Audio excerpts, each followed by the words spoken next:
I have refilmed this intro about a half dozen times, all to say that this title is hyperbole.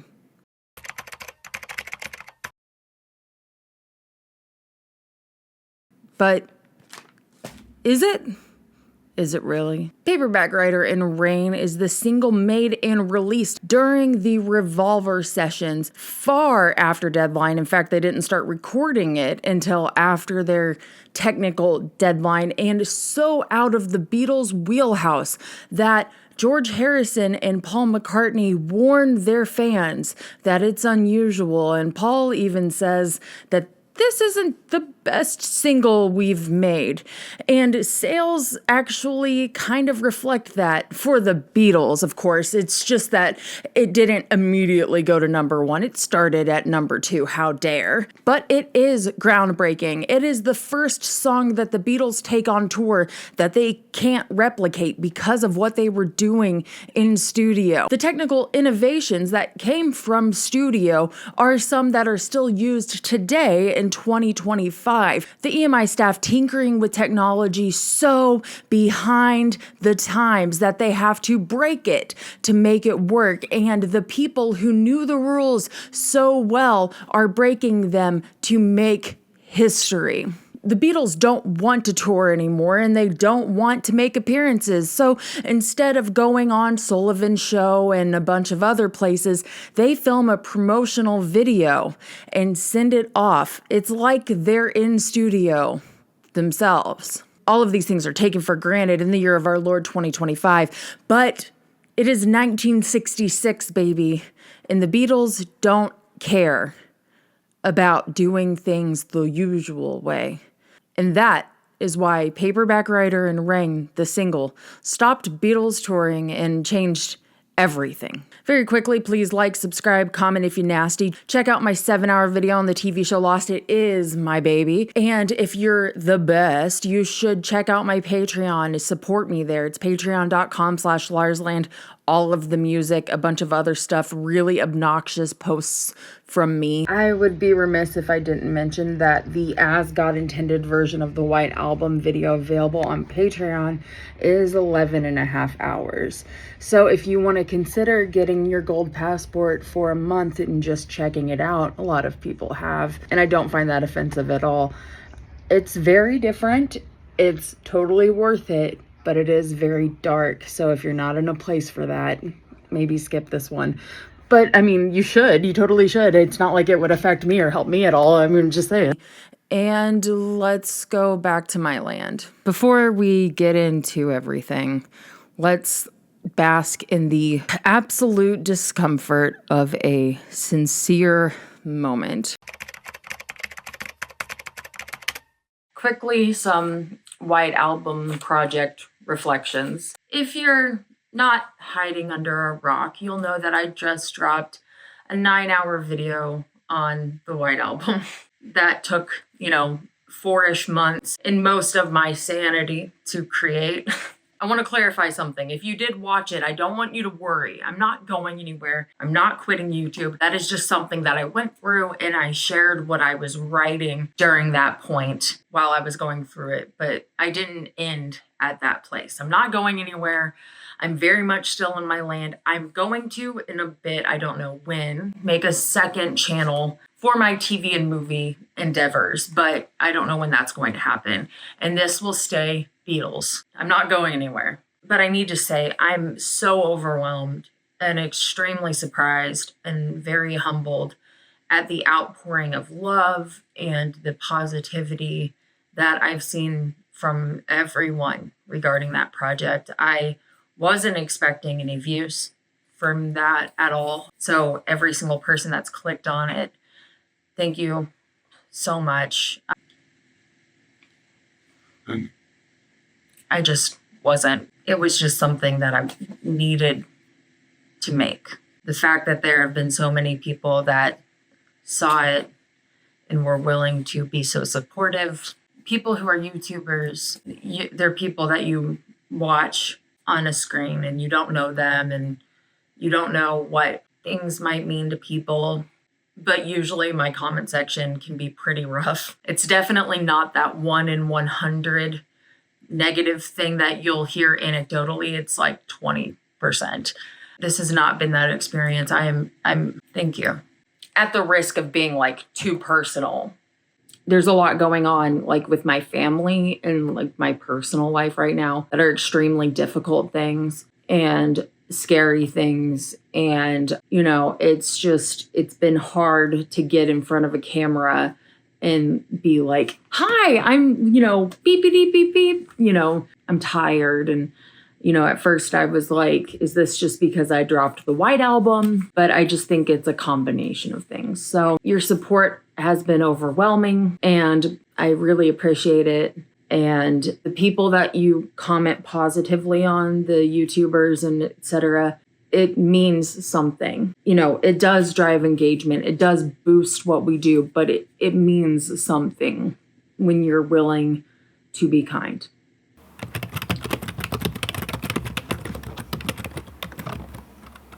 The weird sound contest. I must admit that I've been kind of dragging my feet on working on this. This started as a Patreon song breakdown, which is something where I typically cover 2 or 3 songs, have between a dozen or a half dozen readings per, and we'll listen, and then I get you out of here early, like somewhere between 20 and 50 minutes per video. And then this became a 17-page script with extra links and things that I have to add in, and addendums and multiple listen throughs and multiple versions, and so much more information than I ever expected. Things that I forgot or didn't know to begin with. And I was like, holy crap, here we are. That's a lot of work. Listen, no one needs to be comfortable more than me in this moment right now. I just wanted to sit on my couch. You can't blame me. I just want to sit on my couch and do nothing. You can't see my face. Like until whatever time, you cannot see my face. And I'm sorry, but you just cannot. As always, all of the sources will be listed in the description and will also be on screen with the readings. The way this video is going to break down is I'm going through the production. And hang on, I'm going to put on my sweater. Insecurities plague how I dress for these. Okay.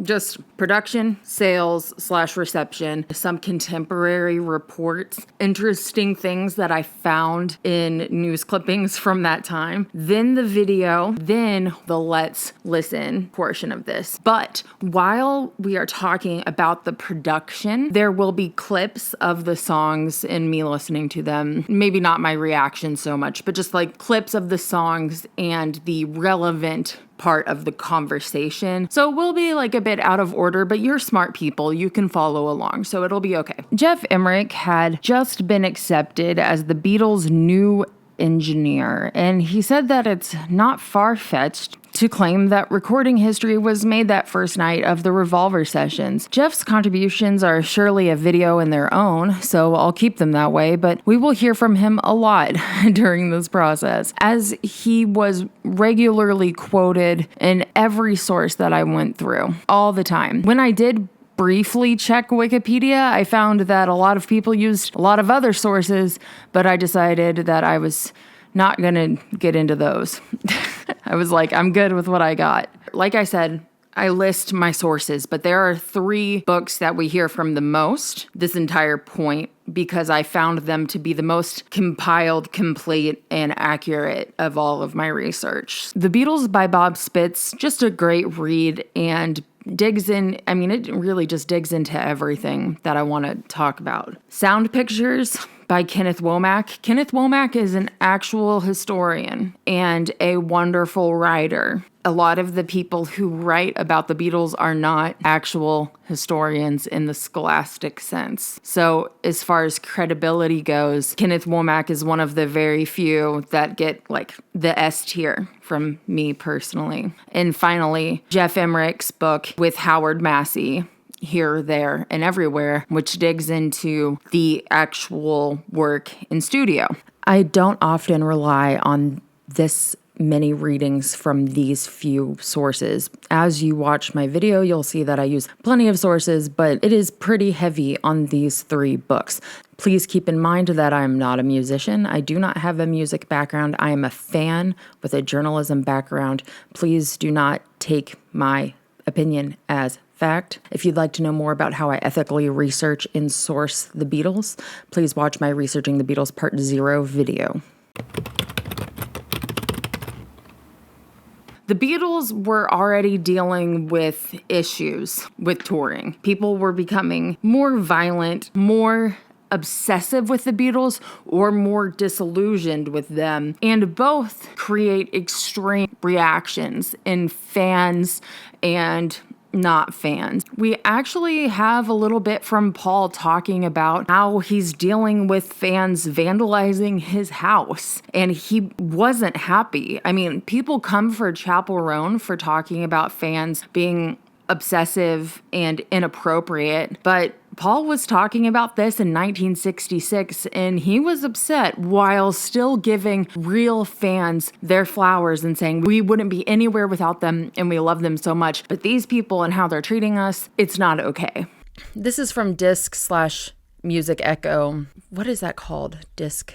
This is from Disc Magazine UK/Music Echo. It says, Paul lashes at sniping Beatles fans. Paul McCartney has only one regret at being famous. It finally hit him one day when he woke up to find that an admirer had painted messages on the front door of the Beatles' new house in London. Who do they think we are, mugs? He exploded. I don't think people who take liberties and do things like this can really be fans. They're troublemakers, and we can do without them, because they are just not decent people. People explain it all away by saying, well, Paul, if you're in business as a big star and you like the limelight, you've got to take all that goes with it. That's a load of crap. I've never believed that we had to put up with this sort of treatment, and we wouldn't, whoever we were. I've got a new house, and like anybody with a new house, I take pride in it. I don't expect people to come up there day and night and daub paint all over it. I expect they thought, haha, isn't it cute painting the front door pink for Paul?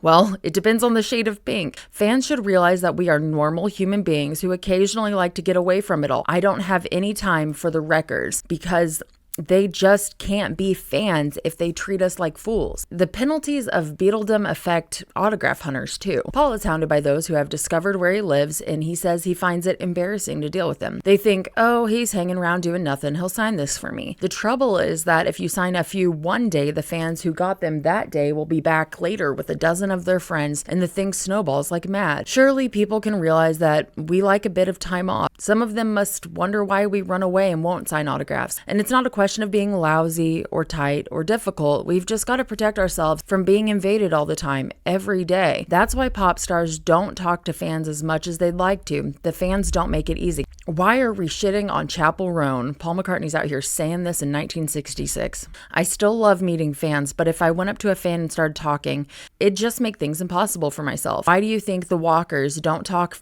to people very freely? It's just the same. Fans go mad and make stars' lives hell. Do you know Joan Baez never gives autographs? We were with her once in the States, and when somebody went up to her and asked her to sign, she said, sorry, I don't sign autographs, but I'll shake your hand. But despite the rigors of fanmanship, Paul thinks Beatle life well worth the trials. Sometimes, he said, I wonder about it all. We have to go through all this business with the so-called fans, but for every dozen who are wreckers and fools, there are about 1,000 real fans, and we never get tired of them. They make it all worthwhile. So that is one part of touring. And I mean, these are all topics on their own, all videos on their own. George Harrison had gone to Brian in 1965 saying that he wanted to quit the band. Does that mean he wanted to quit like the Beatles, working with the Beatles themselves, doing music with the Beatles? I mean, honestly, I don't see that dug into a lot, so I couldn't tell you. I don't think necessarily it meant that necessarily. Okay, we're not going to do that. We're not doing this. But it definitely meant that he wanted to quit Beatlemania. He wanted his house back, his privacy back, his time back. He needed a break. So Brian Epstein actually said, hey, finish the touring in 1966. You get an extended break. I swear to God. So that's one thing that got the Beatles out of studio. But another thing, a big thing, is that they couldn't play. They couldn't play the music that they were making live anyway. Even if you could hear it, which you couldn't, even if you could, they could hardly make it. Here's George Harrison on how touring and technology became difficult. This is from the Anthology book. As time went by, the technology we were using on records didn't allow us to play a lot of songs live on tour. In those days, there was no technology on stage as there is now. There were 2 guitars, bass, and drums, and that was it. If we did stuff in the studio with the aid of recording tricks, then we couldn't reproduce them on tour. You could do it now. You could do Tomorrow Never Knows. Have all the loops up there on the keyboards and emulators. You can have as many piano players and drummers and orchestras and whatever as you want, but back then that was it. We were just a little dance hall band and we never really thought of augmenting ourselves. We thought, well, we can't. We'll do it to the best of our ability until the point where we can't really do it, and then we'll miss it out. So around this time we were starting to miss out a lot of record tracks on live shows. Paperback Writer, for instance, was all double tracked and it sounded pretty crummy on stage. So what we did with it, in the American tour at least, was get out the point where it was particularly bad, and then we do our Elvis legs and wave to the crowd and they'd all scream and it would cover that. As Paul said, the screaming did cover a lot of our worrying moments.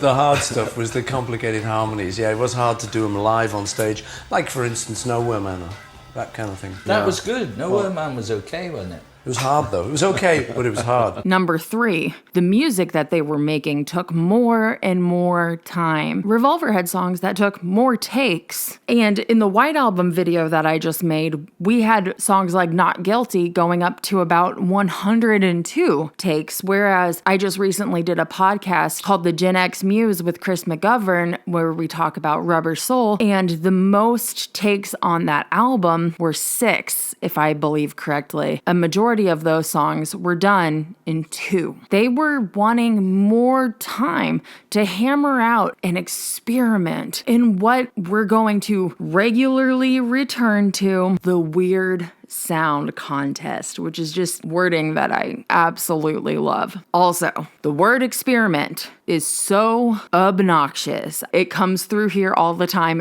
But really, if there is a word for Revolver, Paperback Writer, Rain, it is experiment, test, trial and error, push the boundaries. Here is Bob Spitz. Recording occupied most all of their time. Otherwise, the excuse they gave was lame. I guess that's up to interpretation. It was too much trouble to go fight our way through all the screaming hordes of people to mime the latest single. The truth was, it was becoming harder to reproduce on stage the effects-laden music they were creating in studio. Foot pedals for guitars were still a few years off. There were no remote sound mixing boards, no faders, no monitors. Their new songs, like Eleanor Rigby and Tomorrow Never Knows, contained crucial sounds that could be made only in the studio. It'd take a pretty substantial horn section to pull off Got to Get You Into My Life. Singles are much more popular amongst the teeny boppers and young adults that comprised most of the Beatles audience at this point. When the Beatles even did Please Please Me as an LP, it was kind of a risk just because their target audience don't really have the coin to go out and buy an LP. A lot of people aren't going out to buy albums, but they are going out to buy singles. So that's one part. But the other part is that the singles are what the DJs are airing. That is what's getting the radio play, which is boosting all of it. Promotions, popularity, appearances, whatever else. Oh, yeah. Well, we'll play your record. Does it matter which side we play? We can work it out. Any side. Yeah, we can work it out. Can you? We can work it out. The Beatles had a rule, an agreement between George Martin and Brian Epstein. Real quickly, Brian's last name in his personal life pronounced Epstein. In the public life, particularly in the US, they pronounced it Epstein in order to assimilate to American culture under the belief that Epstein was the more common pronunciation in the US. It was just a marketing tactic, but because Brian used both pronunciations in his life, I doubt that it matters to him, even from his grave. However, now that I've learned that Epstein is the proper pronunciation, I'm stuck saying it, and I always get a comment about it, and nobody wishes that this wasn't true more than I do, considering that I have 49 videos, maybe 48, of me saying it the wrong way. So that's cool. It is what it is. So I just wanted to say that real quick. The Beatles had a rule, an agreement between George Martin and Brian Epstein. The band is to produce an album every 6 months and a single every 3. And by following this guideline, they will stay relevant in the ever-evolving world that is music of the 1960s. Of course, this isn't a guide that the Beatles stick to in absolutes, as records like Magical Mystery Tour and Yellow Submarine stay under scrutiny to this day while they are questioned in legitimacy. But it is one that they're still following during the making of Revolver and the side-along single, Paperback Writer, and its B-side, Rain. Still in 1966, even though the Beatles have really been pushing their work on LPs, singles are still king, okay? I'm gonna flip on a light real quick. My Jack, my cat, he's so over me right now. I'm sorry, baby. He wants me to stop working and start paying attention to him. As singles were more important than LPs, there was competition for who would make it as the A-side and who would get the loser, the B-side. And the competition was always between John and Paul, because at this point, George's songs aren't making it on a single. So the competition is on. It is refereed by George Martin, and whoever wins takes the A-side. According to Jeff Emerick, Paul comes into the studio and announces that he has the new single. Paul says himself that he worked on this song with John. So we'll go through his story of it during the Let's Listen portion. Hi, buddy. Jeff says, John gave Paul a sideways glance of disapproval. He never liked losing, but nevertheless joined Ringo and the two Georges for the private concert. Paul pounded out a catchy melody, instantly hummable, filled with memorable hooks. I couldn't make out the lyrics entirely, but it seemed to involve book writing. Each time he would come to the chorus, Paul would stop playing and gesture to John and George Harrison, pointing out the high harmony part he planned on assigning each. By the time he finished the first run-through, it was obvious to everyone in the room that this was an instant hit. The song was Paperback Writer, and it would indeed top the charts when it was released just a few weeks later. Now that we've established that Paperback Writer and Rain were important, it's also important to mention that it had been longer than the typically agreed upon 3 months since the last Beatles single had come out. Paperback Writer comes out May 30th, and I believe the last single, Day Tripper, had come out in December of 1965. In the studio, things had started to change a little bit. All of the Beatles have gotten more involved and more assertive in their own work with recording. Jeff says, in the months leading up to Revolver, all 4 Beatles had been bitten by the recording bug and had gone out and bought themselves open-reel tape recorders. Paul, already developing a taste for avant-garde music, had discovered that the erase head could be removed, which allowed for new sounds to be added to the existing ones each time the tape passed over the record head. Because of the primitive technology of the time, the tape quickly became saturated with sound and distorted, but it was an effect that appealed to the 4 of them as they conducted sonic experiments in their respective homes. They would often bring in bits of tape and say, listen to this, as they tried to outdo one another in a de facto weird sound contest. Inspired by the initial loop that John and Ringo had created during the first night recording Tomorrow Never Knows, Paul had gone home and sat up all night creating a whole series of short tape loops specifically for the song, which he dutifully presented to me in a little plastic bag when he returned for the next day's session. Illustrating the weird sound contest, this is not for Paperback Writer, but for Tomorrow Never Knows. The boys are working on pulling out new bits. What can we do? How can we push? Geoff says, we played them every conceivable way. Proper speed, sped up, slowed down, backwards, forwards. Every now and then, one of the Beatles would shout, "That's a good one," as we played through the lot. We had no sense of the momentousness of what we were doing. It all just seemed like a bit of fun and a good cause at the time. But what we had created that afternoon was actually the forerunner of today's beat and loop driven music. If someone had told me then that we had just invented a new genre of music that would persist for decades, I would have thought he was crazy. So the experiments lead to every employee and tape recorder in Abbey Road Studios occupied, using pencils and wine glasses to create the perfect tension, to catch that sound, the ones that the Beatles need, the standard of perfection that they have to recreate on each record. It cannot stop here. It's fun for the Beatles, but of course the pressure had to be there. If not in their direct line of vision, it surely hung over the EMI staff heads. A jolt of electricity that undermined the exhaustion of burning the midnight oil. Pressure, after all, creates diamonds. It's a concern that marred Geoff's book from beginning to end of his work with the Beatles, and is covered in candor with the other Abbey Road whitecoats. It was stressful. Let's talk about what the Beatles and Abbey Road, the EMI staff themselves, were up against.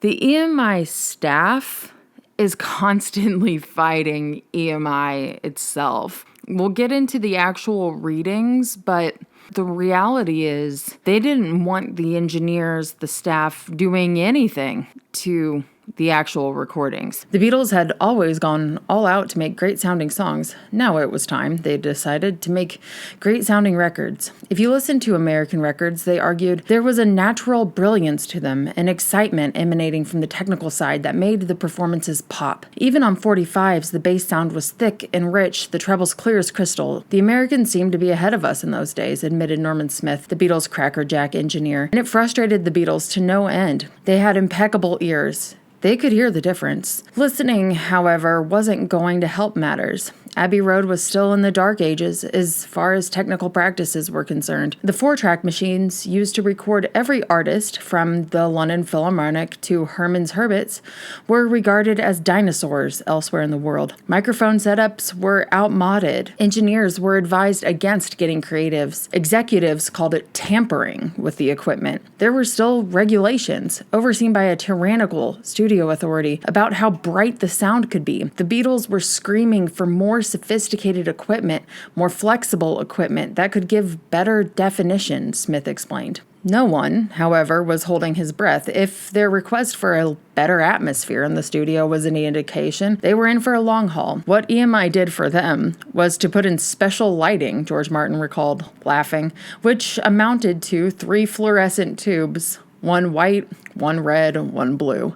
What about Memphis, someone suggested? Those relentless, hard-driving rhythm sections, those punchy horns, that uninhibited, gospel-inspired groove recently reborn as soul, the high-voltage energy that came through on Bobby Bland's and Otis Redding's records under the auspices of Booker T and the MGs, all that plus a real studio, without even discussing it with George Martin. The Beatles dispatched Brian Epstein to Memphis, Tennessee, the last week in March to look over the recording studios there and to cut a deal with guitarist Steve Cropper to produce the sessions. George and John were especially excited to relocate overseas. It'll shake up everything, George insisted. You don't grow a band unless you shake things up, you know. But getting a fair shake in the States came at too high a price. For all Cropper's attempts to accommodate them, it remained too much of a gamble. They wanted a fantastic amount of money to use the facilities there, Paul recalled, and he suspected that it had nothing to do with overhead and everything to do with the Beatles. They were obviously trying to take us for a ride. With that, the Beatles immediately booked time to record at Abbey Road. No cuts, no edits.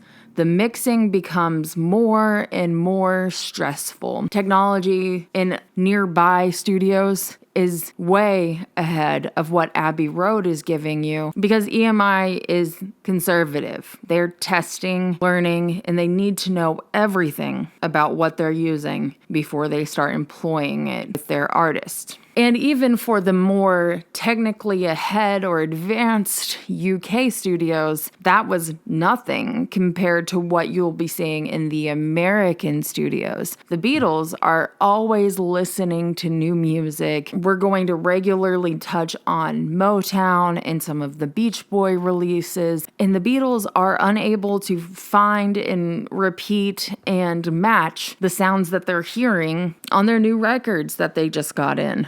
Why not? Why can't we, the fucking Beatles, make the same noise? Once the Beatles got their hands on the controls, they found it impossible to leave them alone. The group encouraged us to break the rules, Geoff Emerick recalled. It was implanted that every instrument should sound unlike itself. As well as each of the Beatles, John flirted with the idea of having thousands of monks chanting in the background of Mark I, which becomes Tomorrow Never Knows, a prospect about as likely as booking the Dalai Lama as a sideman. A way to simulate it, however, was to double-track John's voice. That is, to re-record John singing a duplicate vocal and superimpose it over the original as a way of thickening the texture. We're just gonna, okay, if this sounds really bad, I'm so sorry, but here.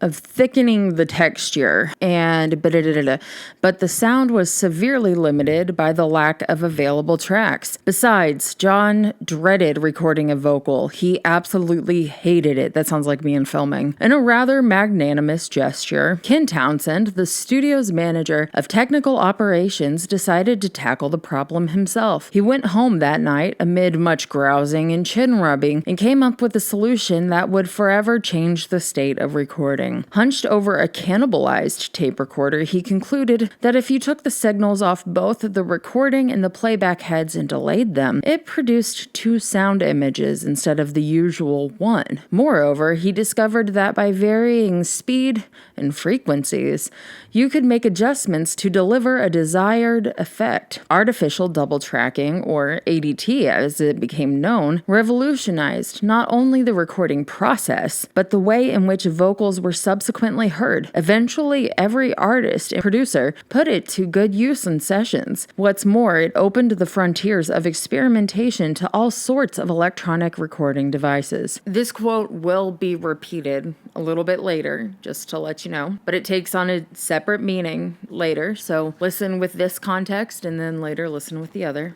Kenneth Womack says, the mixing session for Paperback Writer was pioneering in its complexity, clearly acting as a harbinger for things to come, and George, he means Martin, so I will try to edit as I read with Kenneth Womack because his books, Maximum Volume and Sound Pictures, are a 2-volume series on George Martin's life. So when he says George, he's talking about Martin. I will try to edit and say Martin while I'm reading, but I can't promise that. George and the Beatles universe, but in terms of the highly structured professional world of Abbey Road, post-recording edits such as the ones performed on behalf of Paperback Writer were discouraged. As Emerick later observed, in the archaic way of EMI thinking, edits were frowned upon. Management didn't want anyone taking a record to master tapes, so multitrack editing, which would allow us to join the start of one take on to the end of another, was rarely allowed in those days. Even during mixing, editing was discouraged, although it would have allowed us to create a mix in sections, something that was commonly done in most other recording studios. Somehow, EMI just didn't care what was going on in the outside world. We'd have to get the mix right from start to finish. If we messed up the middle, or even if the very end of the fade out wasn't quite right, we would have to start all over again. We couldn't just edit in a replacement for the bad bit. As a result, you got that adrenaline going, and the mixes themselves became performances. Focusing on Paperback Writer now, Paul comes to Geoff Emerick, who repeats the same thing that I just mentioned earlier. I've been listening to my American imports. I love Motown music. Why the hell can't my bass have that full sound? We need that full sound, Geoff. Geoff says, Paul had long been complaining that the bass on Beatles records wasn't as loud or as full as the bass on American records he so loved. He and I would often get together in the mastering room to listen intently to the low end of some new import that he had gotten from the States, most often a Motown track.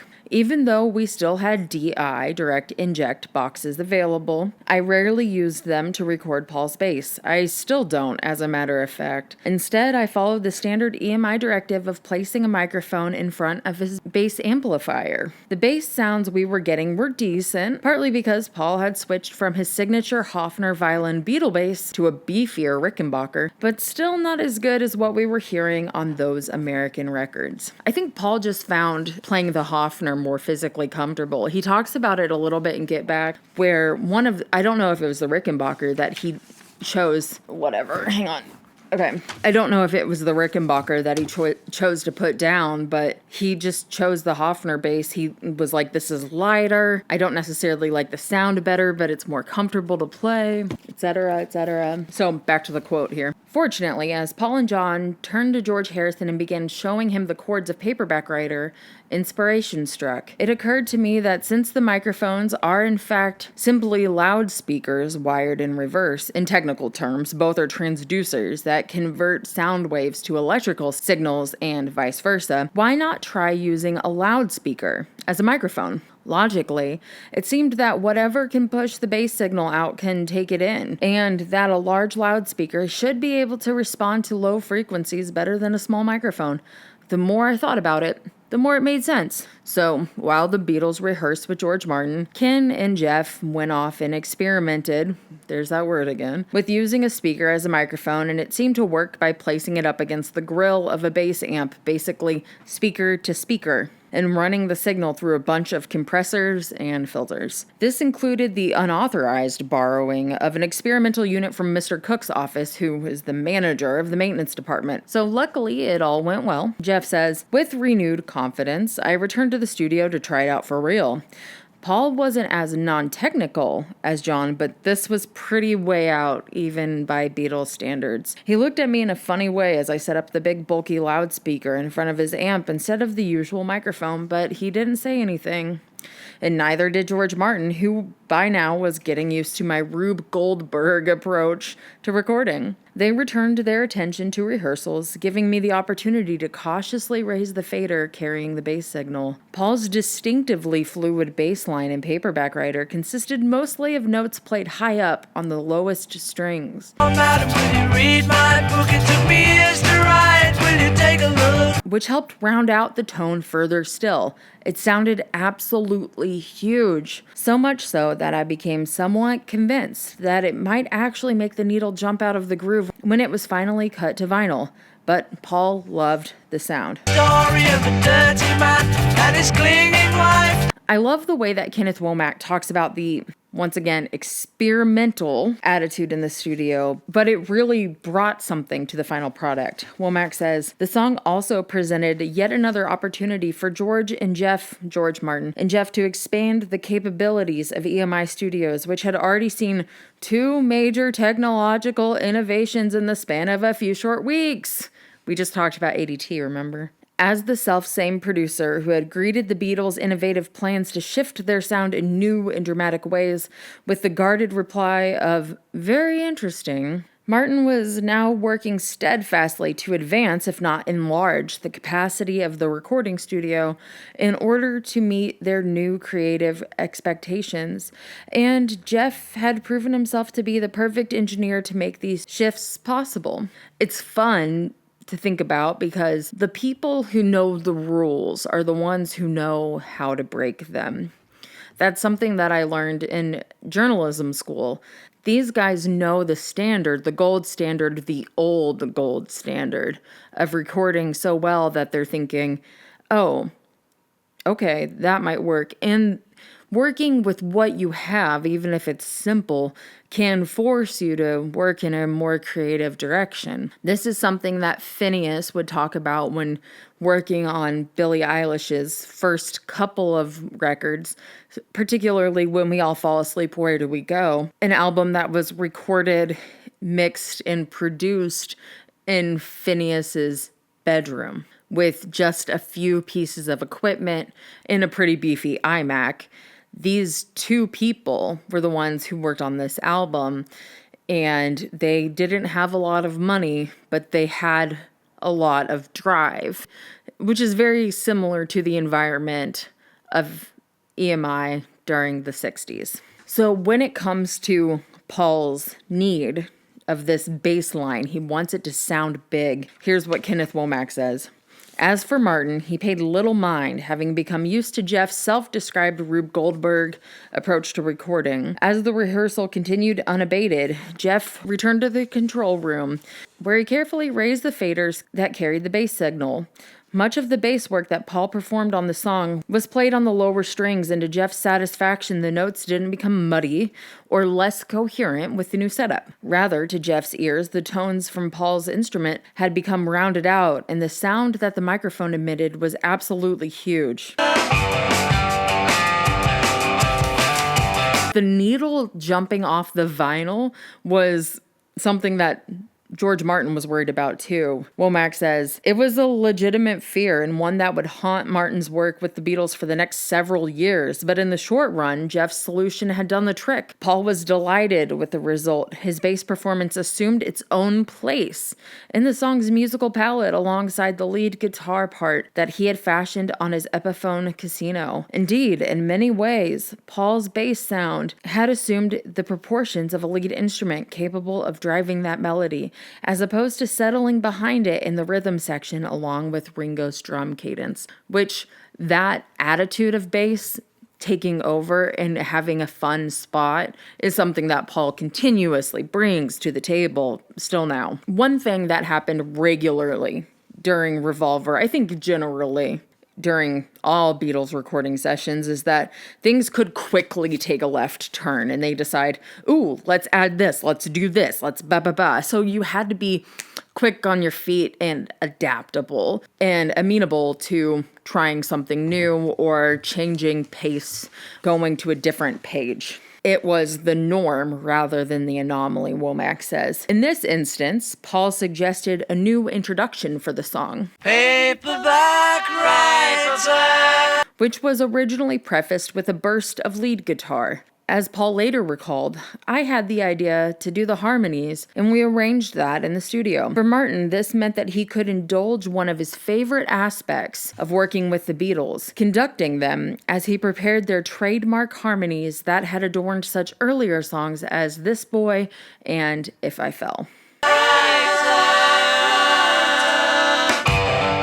Okay, so I'm so close to finishing the YouTube edited version of the Paperback Writer Rain video. But naturally, I was looking through stuff because I wanted to find footage to cover up the fact that like my face is covered by the mic for most of the thing. And then I was looking up stuff and I thought, oh shit, I forgot to check the Beatles book. And wouldn't you know, there's a bunch of stuff to read. So I'm going to throw on some makeup as quickly as I goddamn can, and then I'm gonna read this. Okay? Sounds good? Okay. All right. Once I'm back, I'm sure I'm extremely attractive and not this goblin dumpster animal. What the fuck is this? God. It's fucking magic, is it not? All right. Hello. Now that I look like a human being, here's some stuff from the Beatles book edition number 35. So here is the intro written by the editor, Johnny Dean. He's talking about how he and a photographer were invited along to the Paperback Writer April 13 recording session. And he said that they were fascinated by the words of the song the moment that they heard them. Different and unusual are beginning to be poor words to describe John and Paul's new songs. It really is amazing how they keep coming up with fresh ideas all the time. Because we were able to give you a complete and very exclusive photographic record of that memorable session, most of the pics in this edition were taken while the Beatles were actually working on Paperback Writer. So let's go ahead and get into it. As we walked down the corridor toward EMI's number 2 studio, where else would one go when sitting in on a Beatles recording session, the commissionaire pointed out to us that the boys were in number 3 instead. So we made our way back to the front of the building, and as we approached the studio door, the red light went on, which meant that they were recording, so we waited for them to finish. 3 minutes later, we walked in. On entering the studio, we found John and Paul surrounded by a mass of equipment. Most significant of all were their new massive amplifiers. Paul was clad in his distinctive casual recording gear of black trousers, black moccasin-type shoes, white shirt with fawn stripes, and a black sleeveless pullover to top it all, orange-tinted specs. John sported green velvet trousers, a blue buttoned-up wool vest, and black suede shoes. The basic track of Paperback Writer had been recorded the previous day, and now John and Paul were working on detailed backing. Paul was perched on a stool, thumping away on a red and white Rickenbacker guitar, moving with the music as he does on stage, whilst the lyrics boomed through the studio speakers, so we were very honored at being the first to hear their new single, besides George Martin and, of course, the Beatles. We then spotted Ringo's head behind the screen in the far corner. He was playing chess with Neil, so we walked over and said, "Who's winning?" "Neil's the expert," Ringo replied, and went back to the chessboard to concentrate on how to get his king out of danger from an attack by Neil's bishop and castle. The music stopped. George Martin came into the studio from the control room to have a tete-a-tete with Paul as to what they could do to improve the backing. "What are you trying to do with this one?" I asked Paul. "Have you heard the lyrics?" came the reply. "Yes, I think that's very unusual. The trouble is," said Paul, "that we've done everything we can with 4 people, so it's always a problem to ring the changes and make it sound different. That's why we've got all these guitars and equipment here."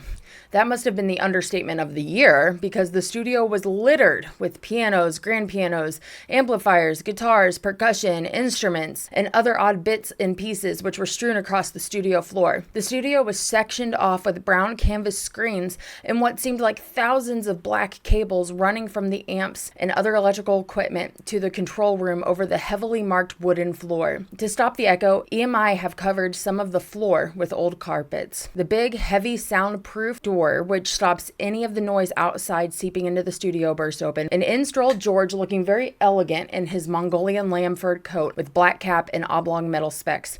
He was obviously on top of the world and bubbling over with enthusiasm, ready to record a dozen numbers. He threw his coat alongside Paul's fur jacket and got down to work out the backing with John and Paul. John, George, and George Martin huddled around Paul, who was seated at the piano trying to work out a bass bit, before asking George Martin to play it. John leaned on the piano while he listened to Paul's ideas for a while. Then he picked up his orange Gretsch guitar and proceeded to pick away at it. At the same time, Paul transferred to a Vox organ. Although John and Paul were both working on the song together, it was originally Paul's idea. He asked the engineer to play it back at half speed so that John and George could do some vocal bits. They were now all set to go. George Martin gave the okay, the recording light went on, and the basic soundtrack was played back and through the cans they each had clamped over their heads. They did several takes. John and George hit some very high notes, but their voices kept cracking. "I don't think I can make it," said George, "unless I have a cup of tea. Where's Mal?" Right on cue, at the end of the 4th take, Mal emerged into the studio laden with tea, biscuits, and something very special, toast and strawberry jam.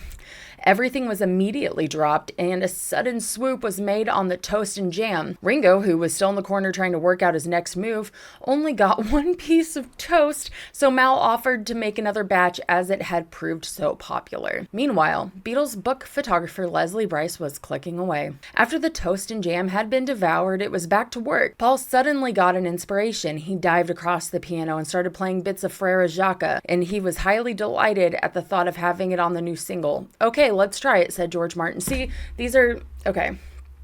Conflicting stories abound. So John and George gathered around the mic and off they went, but it was a false start. Paul's head appeared over the top of the piano and queried, "Did you come in at the right place? We can't hear it properly," said John. "Anyway, I thought that was the end of it." George promptly told him that it was the beginning. After they had finished taping these bits, the tracks were played into the studio while everyone listened in silence. George Martin was the first to speak.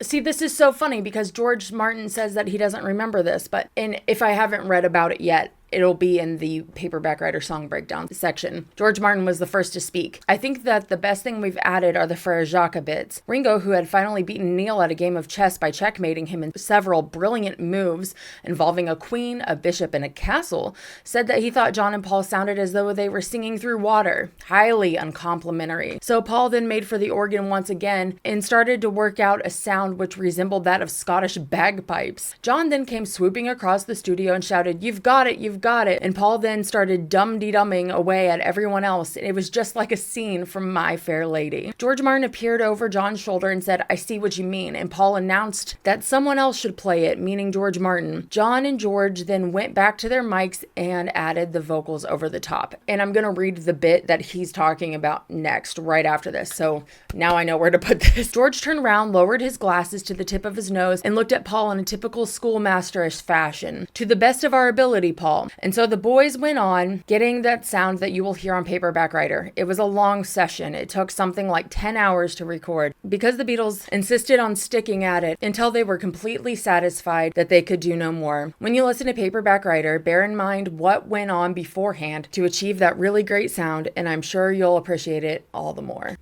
Here's some of the photos from the session. So here's Neil's column. He talks about that. Let's see what they have for Rain, if they have anything for Rain. I would love for them to have something for Rain. Okay, so I think that's it. I hope that's it. I hope we're finally fucking done reading stuff. Okay. Here's a reading that I missed. Sorry, just interrupting to introduce a reading that I missed.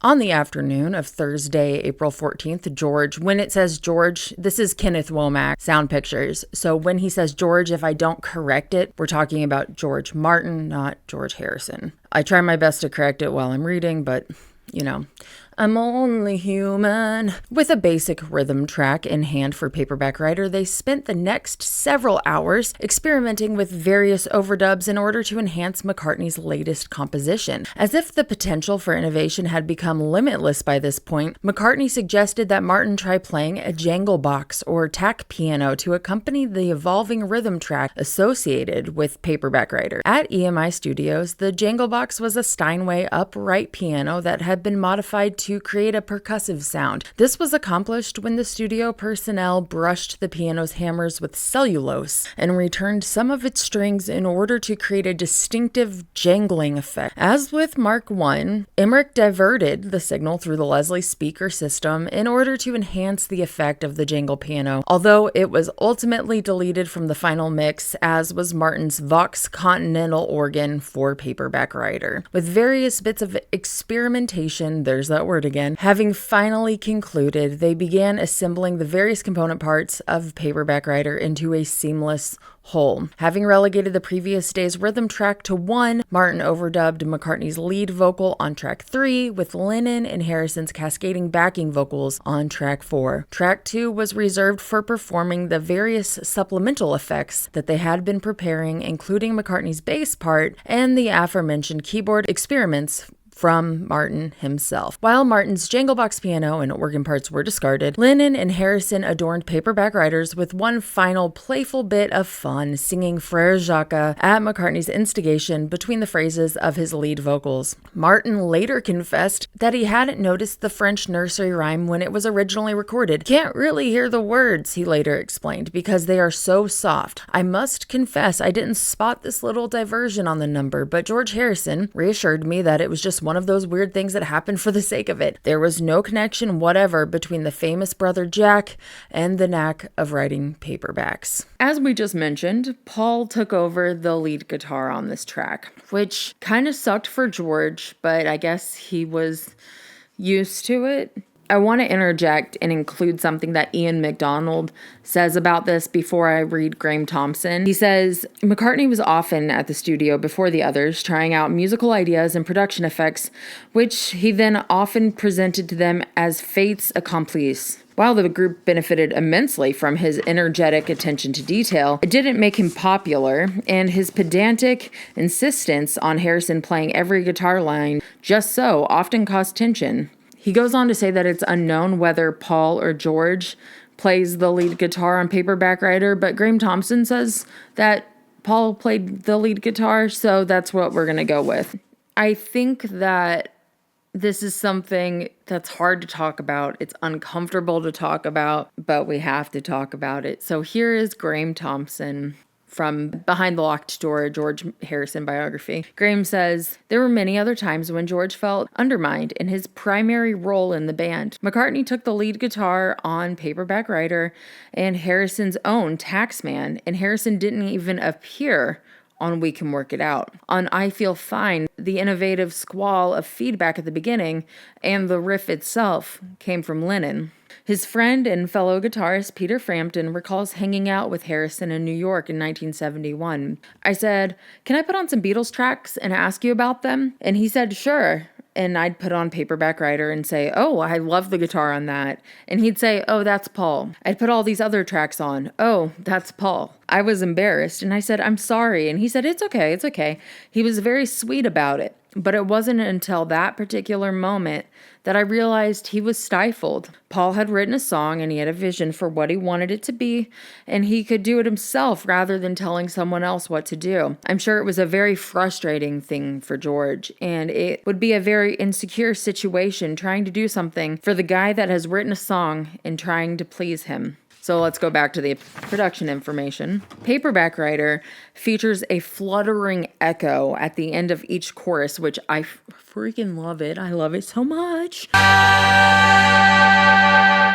And it was added during the mix. It was done by routing the vocals into a separate 2-track machine and connecting that machine's output to its input. Here's Geoff. At the end of each chorus, Phil Macdonald had the job of slowly increasing the record's level until it just reached the point of feedback. If he went one notch too far, the echo would get out of control, so there were many attempts at doing the mix. Every time he'd go past that point or not far enough, we'd have to stop and remix the entire song again, and that's because in the archaic EMI way of thinking, edits were frowned upon. And remember that I said that a quote was going to be repeated? Here we are. This is actually from Geoff's book, so it's technically a different quote, but we are covering the same material, so just stick with me here. Management didn't want anyone taking a razor to the master tape, so multi-track editing, which would allow us to join the start of one take onto the end of another, was rarely allowed in those days. Somehow EMI just didn't care what was going on in the outside world. We'd have to get the mix right from start to finish. If we messed up the middle, even if the very end fade out wasn't quite right, we would have to start all over again, and we couldn't just edit in a replacement for the bad bit. As a result, you got that adrenaline going and the mixes themselves became performances. We may have had to do things the hard way, but it also meant we had to put in the effort to get it right. Looking at it that way always made me feel a bit better about the long hours involved. Now we're going to talk about Rain. When I started working on this, I knew, and obviously you can tell by just listening to Rain, that there was so much technical production and experimentation behind this track. The Paperback Writer stuff, I think I maybe had forgotten and certainly didn't realize the extent of what we were dealing with here. But Rain, it's obvious that there was a lot going on there. But when I listen to it, I have some interesting takes on it. So just, we'll see. Backwards forever. Backwards forever. Geoff says that the famous reverse fade out of Rain is a result of John's technical ineptitude, because remember what we mentioned about the boys all having their own open reel tape recorders at home? Phil Macdonald would take the tracks that they were working on in studio, put them on spools for them, tails out. So when John went home that night, he has a spliff or two and he winds it incorrectly. Ineptitude, fine. A tired evening, fine. Maybe ineptitude is just a little bit of a harsh word in my opinion. But I think generally being able to take home the tracks allows them to take notes, or in Paul's case, come back into the studio and scrap obla di obla da again and again. But whatever. This is how I look when I'm editing. No, okay. So I'm currently losing my mind, like spiraling, because I can't find this photo that I know exists of George Harrison walking out of Abbey Road with these reel-to-reel tapes during the White Album sessions when Ringo was on holiday. And I'm like, I know this exists. I have it in a folder that I zipped that is 300 gigs. And it really pissed off my hard drive when I zipped it. So I'm like, I can't unzip it just to look for a photo. I don't ever want to hear complaints about me uploading too slow. This is the shit that I lose my mind about. So John takes it home that night. He threaded it backward. He thought that Phil had wound it improperly. Since John can be kind of mean, it was lucky that he loved what he'd heard. This whole story itself has several different tellings and interpretations. So as usual in my land, we are going to go over a lot of them. Remember that sometimes things can be repetitive. Here's George Harrison's take on the reversal and tape loops from the Anthology book. He says, usually if we were working on a song, we take a little rough mix of it home. In those days, you never used cassettes. It was always on reel-to-reel. John, Paul, and I each had little reel-to-reel tape machines at home. They were quite good machines with 3 speeds. We were halfway through Rain when we left the studios at night, and John said, can I have a rough mix of that? In those days, they made a 3 or 4 inch spool, the copy tape. That means they would play the rough mix on a little spool, and when they finished, they would cut the tape off and hand it to you in a box so that the tail was sticking out. It's called tails out. John didn't know that at the time. I don't think I knew it either. So when he got home, he threaded it on his machine as if it were heads out and played it. He heard the song backwards and heard enough to think, wow, amazing. It obviously gave him a buzz because he came in raving about it the next morning. So we experimented. We turned the tape over and put it on backwards and then played some guitar notes on it. I think he and I both plugged in guitars and just started playing little bits, guessing, hoping it fitted in. George Martin turned the master upside down and played it back. We were excited to hear what it sounded like, and it was magic, the backwards guitarist. The way the note sounded because of the attack and the decay was brilliant. We got very excited and started doing that on overdub. And then there was a bit of backwards singing as well, which came out sounding like Indian singing. I'm going to take a break because I'm losing my voice. Jeff says, the next day, John marched into the control room, tape in hand, and demanded that we all listen to his incredible discovery. George Martin tried to explain what had happened, but the ever-impatient Lennon didn't care. All he knew was that this was the sound he wanted for the song's fade-out, and he was off to have a cuppa. Getting it accomplished was our job. So, George had me copy the track of John singing the last verse onto our 2-track machine. I then instructed Phil to turn the copy over so it would play backwards, and we flew it into the multi-track at the proper spot. Lennon was thrilled with the result. From that point on, the Beatles got backwards fever. Almost every overdub we did on Revolver had to be tried backwards as well as forwards. So that's the sort of John version, right? And then here's Kenneth Womack bringing up the George Martin version of events. It says Martin took advantage of a session break to tinker with John's latest creation. He says, I was always playing around with tapes, and I thought it might be fun to do something extra with John's voice. So I lifted a bit of his main vocal off the 4-track, put it onto another spool, turned it around, and then slid it back and forth until it fitted. John was out at the time, but when he came back, he was amazed. Again, it was backwards forever after that. The tape segment in question featured John's lead vocal track in which he sang the song's opening line, along with the phrase, sun shines rain, which George had lifted from the second verse and the chorus. With the tape reel in hand, George Martin overdubbed the 30-second segment onto the tail end of the song. I love Bob Spitz for being nuanced and normal about this because nobody is normal. He says there's probably some truth to both accounts because of the intense collaboration that paced to the recording of the album. It's entirely likely that John conjured the effect, and every bit as likely that Martin perfected it. What is indisputable is that the excitement was contagious. Everyone in the studio reveled in this process, running instrument and vocal tapes in myriad directions. They used it on Taxman and throughout George's guitar solo on I'm Only Sleeping. There is even some reverse backing on She Said, She Said. At some point, however, it had gotten out of hand, and that was awful, Martin recalled, because everything we did after that was backwards. Every guitar solo was backwards. They tried to think backwards in writing. Backward or forward, the work was producing amazing results. There was a sense of real adventure and real accomplishment in the studio. Ideas were ricocheting off the walls, and the boys were playing way over their heads. We were really starting to find ourselves in the studio, Ringo observed. Some of the residual magic he attributed to drugs, which were kicking in a little more heavily. But even with the added chemical stimulation, the Beatles' focus remained razor sharp. We were really hard workers. We worked like dogs to get it right. One thing that is so amazing then and so normal now is the tempo of this song was played faster and then slowed down.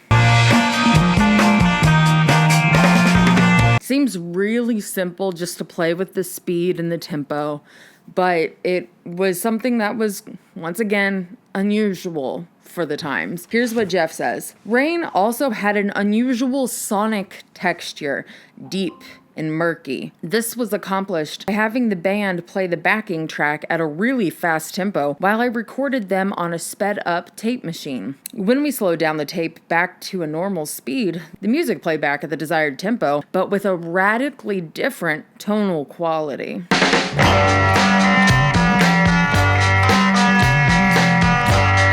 It all seems very simple now, and of course tricks like this are easily accomplished in today's computers, but in 1966 it was a pretty revolutionary technique, one that we would repeatedly use to great effect on Beatles recordings. So Geoff regularly hates on the Beatles CD releases. Those were the most recent releases that came out when he had published his book, but he loves the vinyl release of this single. He says that it sounded exceptionally good on vinyl, and part of this is due to Tony Clark's use of ATOC, which is automatic transient overload control, which allowed the record to be cut louder than any other single up to that point.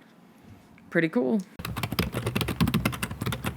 Sales, reviews, reception, and the fans. The single itself was really highly anticipated. Like I mentioned before, this is the first Beatles single since December 3rd. Ken Womack says, it had been 27 weeks since the band's last single, which meant that Martin and Epstein's best laid plans back in 1963 for 4 singles and 2 albums per year were not merely in great jeopardy, but in all likelihood kaput as far as the 1966 calendar year was concerned. Not surprisingly, and almost automatically for George and Beatles at this point, Paperback Writer emerged as a worldwide hit, eventually topping the charts in both the UK and the US marketplaces. But something was a little different with Paperback Writer. To put it in 2025 terms, it didn't hit the algo, okay?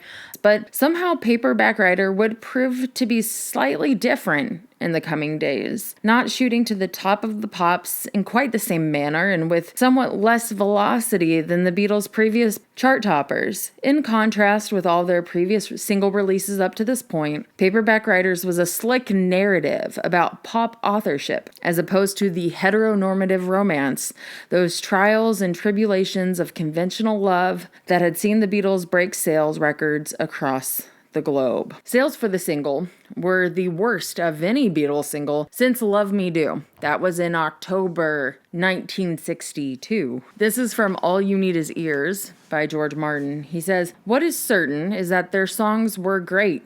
Starting with Please Please Me, we had 12 successive number ones. It was a unique achievement, so perhaps it is worth listing them. From Me to You, She Loves You, I Want to Hold Your Hand, Can't Buy Me Love, A Hard Day's Night, I Feel Fine, Ticket to Ride, Help, Day Tripper, Paperback Writer, and Yellow Submarine. It became almost an accepted fact of nature. The question was not whether a record would get to number 1, but how quickly. In the end, it was happening in the first week, with advanced sales around the 1 million mark. If the Beatles were worried, they didn't really show it. I don't think that they were. And the single was doing a lot better in the US than in the UK. And this success would plummet shortly after when a certain album release and controversial cover hits the shelves with a nice little advertisement in a local press. But that is a different video. And it is coming, like soonish. It's coming up. I've already started my readings on it. All right, so I'm sure that this is extremely unexpected, but I did find more to talk about. So I'm interrupting wherever I'm at. One thing that I've neglected to talk about really is that the Beatles did this infamous and extremely controversial photo shoot with a bunch of beheaded dolls and rotten meat. It was shot by Robert Whittaker, and it is an upcoming video very soon. I've already done a lot of research on it. So I would prefer to not talk about it, but it is coinciding with this. The Butcher cover is the cover of Yesterday and Today. It is a Beatles American LP release, and that is a conversation for a later day. You know, we'll get into it better later. When Paperback Writer came out, fans wrote into the Record Mirror with some mixed responses. This is from the Record Mirror's Keith Watt of 11 Barton Road, Coltshall, Norfolk, writes, after hearing the Beatles single, it makes me sick when people criticize Elvis for turning out bad records. After all, he's been going for 10 years and the Beatles for only 3. So what excuse have they got for turning out trash? Keith has some thoughts. And here we have Barbara Hess, I believe, of 65 Tursley Cress in Surrey. Wake up, teenagers. The Beatles are not the greatest, and they don't deserve #1 spot. Paperback Writer sounds like a take off the Chipmunks, but the Kinks always produce something different. Can't understand why they've not had more than 2 #1s. This is from New Musical Express NME magazine, Friday, June 17th, and I am so thrilled that I found this. Here is an interview. It says, Ringo played cards as others sang paperback, reveals George Martin, the Beatles recording manager, in an interview with Alan Smith. The date, April 13th, 1965. George Martin's lean, smiling face looked across to the Beatles and then down to the panel of recording instruments in front of him. Needles swung back and forth across the dial, slowly coming to rest at 0. Silent seconds ticked by. Suddenly the music erupted, and within moments, John, Paul, and George were in there vocally attacking Paperback Writer for all they were worth, while Ringo, together with road managers Mal and Neil, studiously operated a card school behind some scenes in the corner. Ringo had already recorded his contribution earlier in the instrumental track and left the vocals to the trio. Offbeat scenes like this are part of the crazy, inventive, professional recording world of the Beatles, described to me this week by the amiable Mr. Martin. According to George, their A&R man ever since the days of Love Me Do, we now spend more time in the studios than ever before. The Beatles have come to accept that recording is their way of life. They accept the voluntary imprisonment of being in studios for as long as 14 hours on end. Paperback Writer, as far as I can remember, this was not specifically recorded as a single.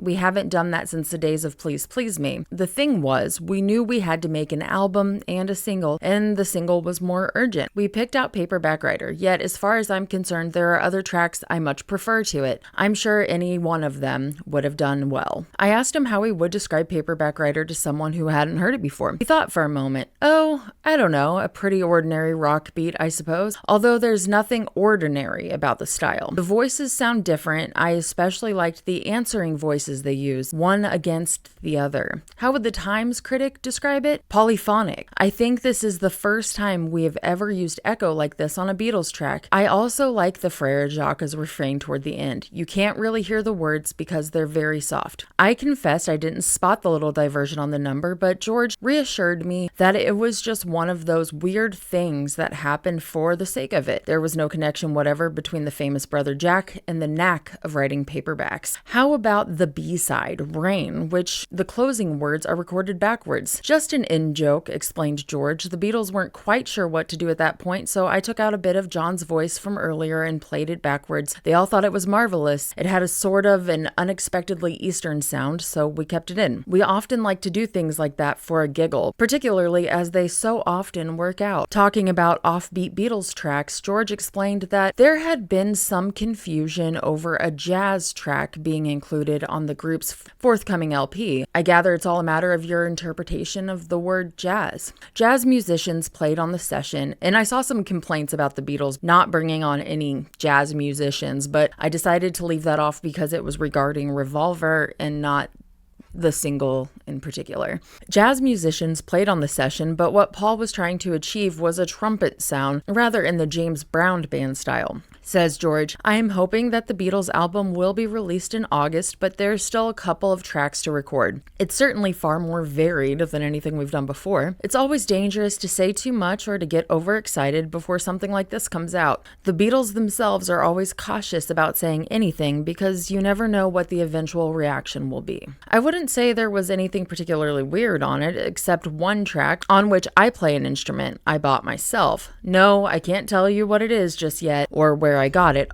All I can say is that it cost me £110. We still work out a lot of the usual numbers on the studio floor. Usually we start around 2:30 p.m. and go until 2:30 a.m. I think the boys like it this way. He smiled. They're most definitely night birds, and they tend to come alive as the night wears on. I'm a normal 9-to-5 man, just the opposite. I suppose I tire as time goes by, with the result that the Beatles and I probably reach a point of joint maximum efficiency halfway through, about 10 p.m. The sessions are pretty relaxed. The engineers have a break sometime, and meals are brought in for the boys because they can't go out, not with the fans outside. The main difficulty with fans, I suppose, is that the neighbors near the studio complain about the noise they make. They don't affect us too much. We're soundproofed. I voiced my opinion that since Love Me Do, every Beatles single right up to Paperback Writer had been an up-tempo number. Was this a deliberate policy? Did the Beatles steer away from ballads for their A-side? He looked surprised. I hadn't realized that myself, although I wouldn't say that We Can Work It Out was particularly fast.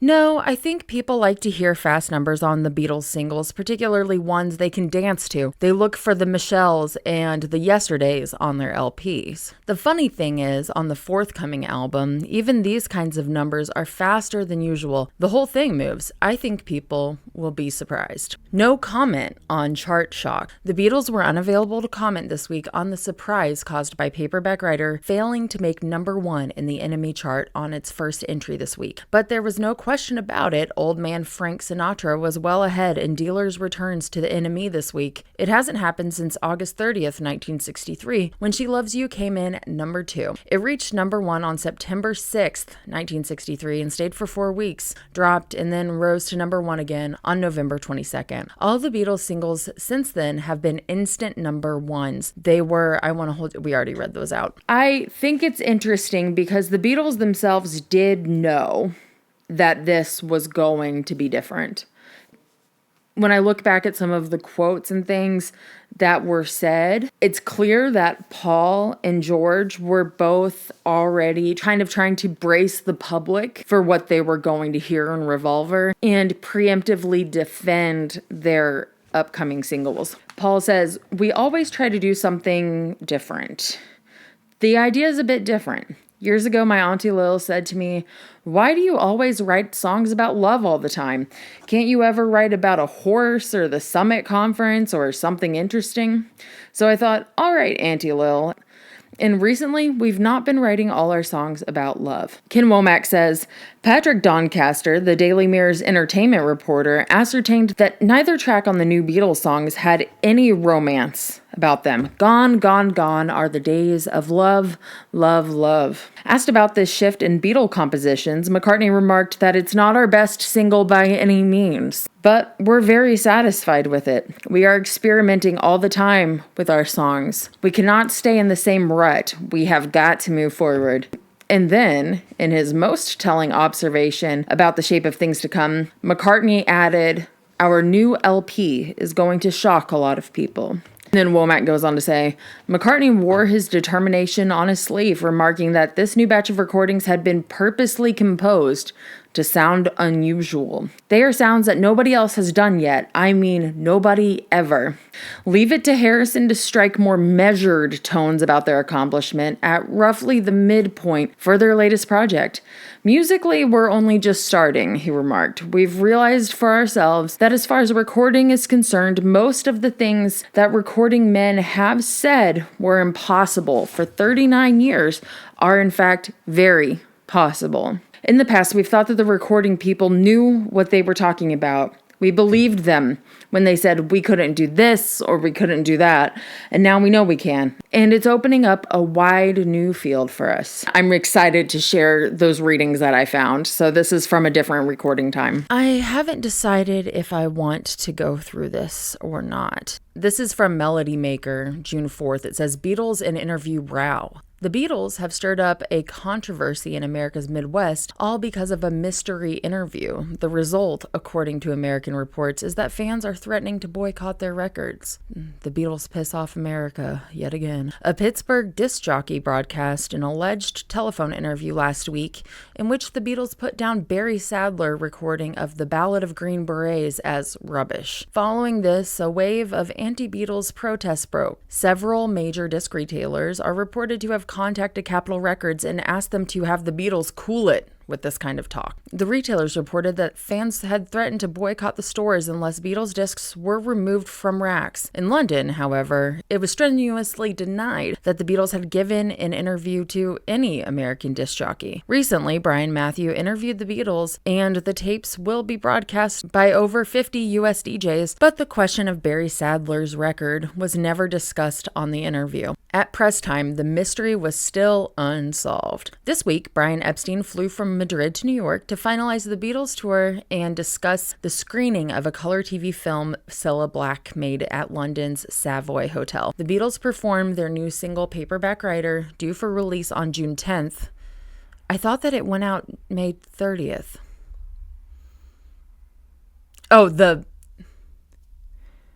In film clips on Top of the Pops today, June 4th and June 9th, Granada's seen at 6:30, 13, and Thank Your Lucky Stars, 25. On June 5th, they film a segment for the Ed Sullivan American TV show in color. This is so confusing. Hang on real quick. Let's just pull it up real quick. It was released May 30th, according to this. I don't know what they're talking about because the first film had already been released. I don't know what that means.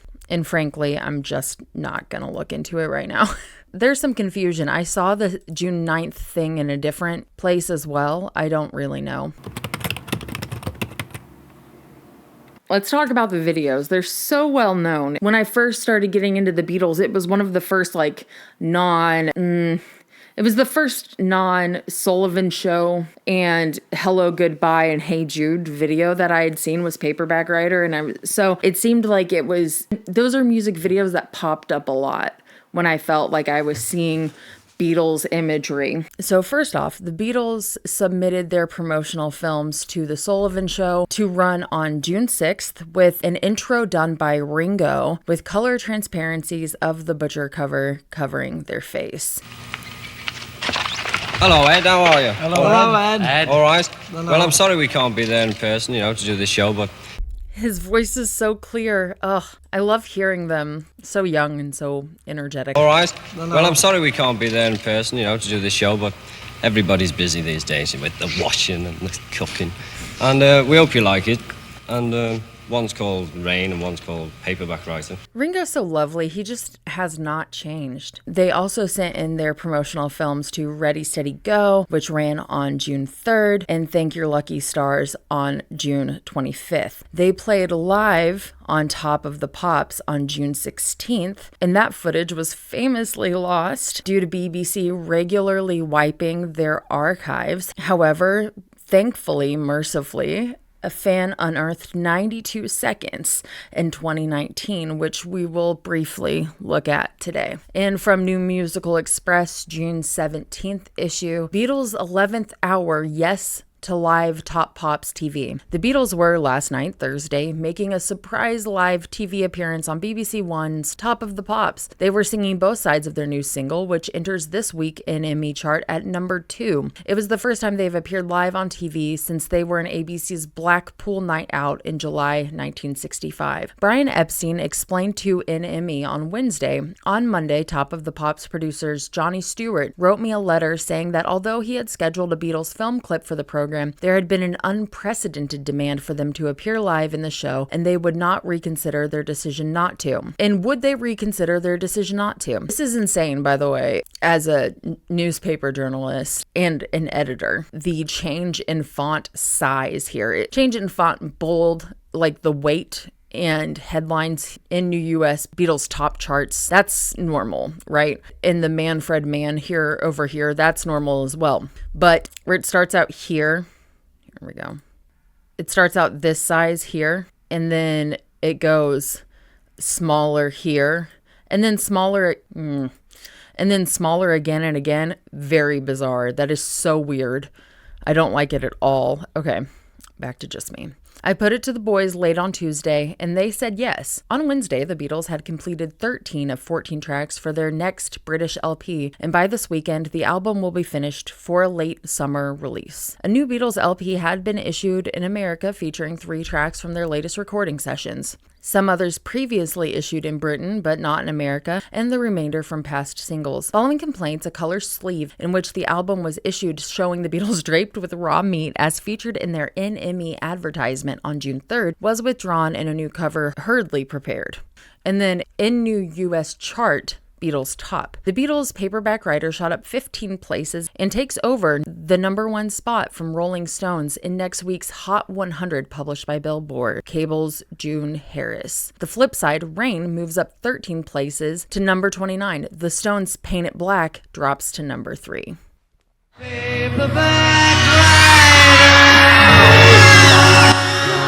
Here is what we have of the Top of the Pops complete footage available. This was posted on YouTube, and I will link it below. I have not watched this, by the way, so I have no idea of the quality or anything. So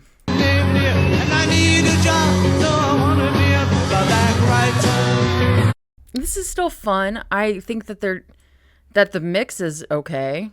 The bass you can hear pretty well. I saw a comment on this video where it was like, the one time Ringo fronts the Beatles and BBC loses it. They're still singing Frere Jacques here, but you can't quite hear it that well, but I think it's sweet. Not that, why wouldn't they, okay. Paperback Writer. I really like how well we can hear the audience. It really does. I've watched a lot of the Beatles live. I think we all have. This is one of the few times you can hear the Beatles and the audience. This is very nice. I feel like we're kind of getting a good view of the, Jesus Christ, of the excitement in the room, you know? That's cool.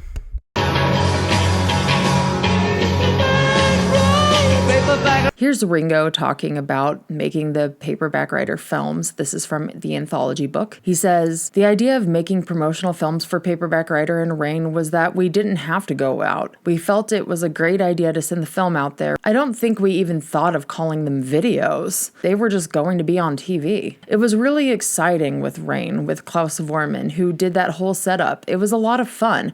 The Penny Lane one on the horses wasn't quite that exciting for me. It was a bit real. And here's George Harrison. And here's George. He says, the mania made it pretty difficult to get around. And out of convenience, we decided we were not going to go into the TV studios to promote our records so much because it was so much of a hassle. We thought we'd go and make our own little films and put them on TV. So we started getting a film crew and shooting. There are a number of those films. I think the first proper ones we did were Paperback Writer and Rain in Chiswick House. They were the forerunner of videos. The idea was that we'd use them in America as well as the UK because we thought we can't go everywhere. We're stopping touring and we'll send those films out to promote the record. It was too much trouble to go and fight our way through all the screaming hordes of people to mime the latest single on Ready Steady Go. Also, in America, they never saw the footage anyway. Once we actually went on Ed Sullivan's show with just a clip. I think Ed Sullivan came on and said, the Beatles were here, as you know, and they were wonderful boys, but they just can't be here now. So they've sent us this clip. It was great because we really conned the Sullivan show into promoting our new single by sending in that film clip. These days, obviously, everybody does that. It's part of promotion for a single. So I suppose, in a way, we invented MTV. This is just pulled directly from the PaulMcCartneyProject.com,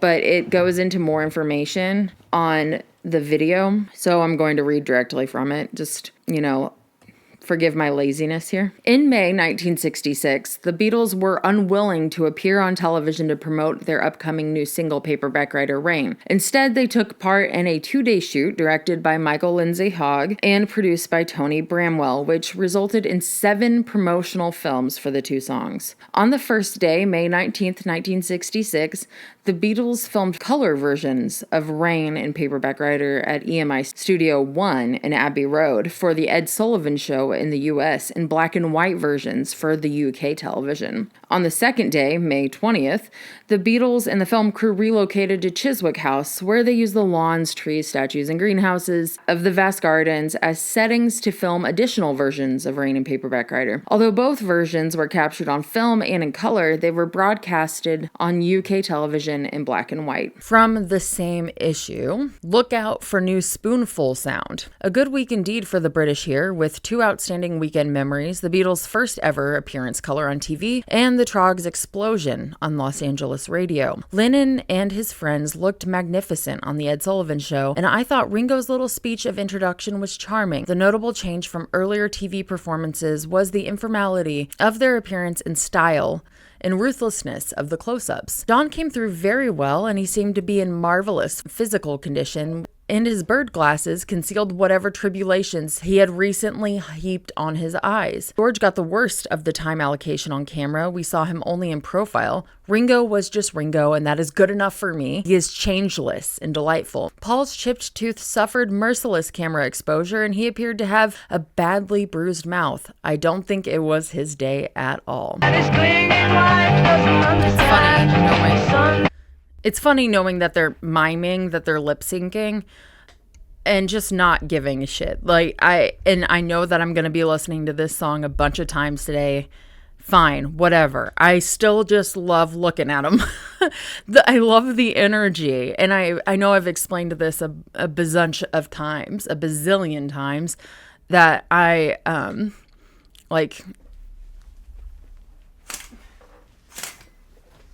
okay.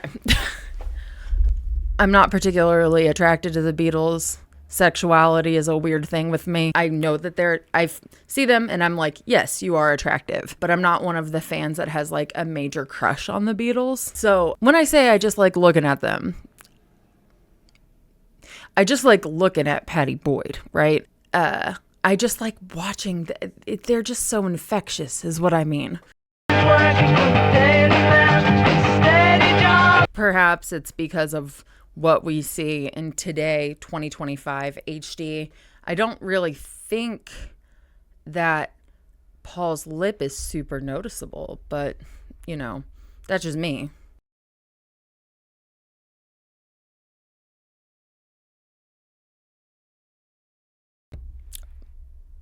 Okay, I see lip/tooth. I see it.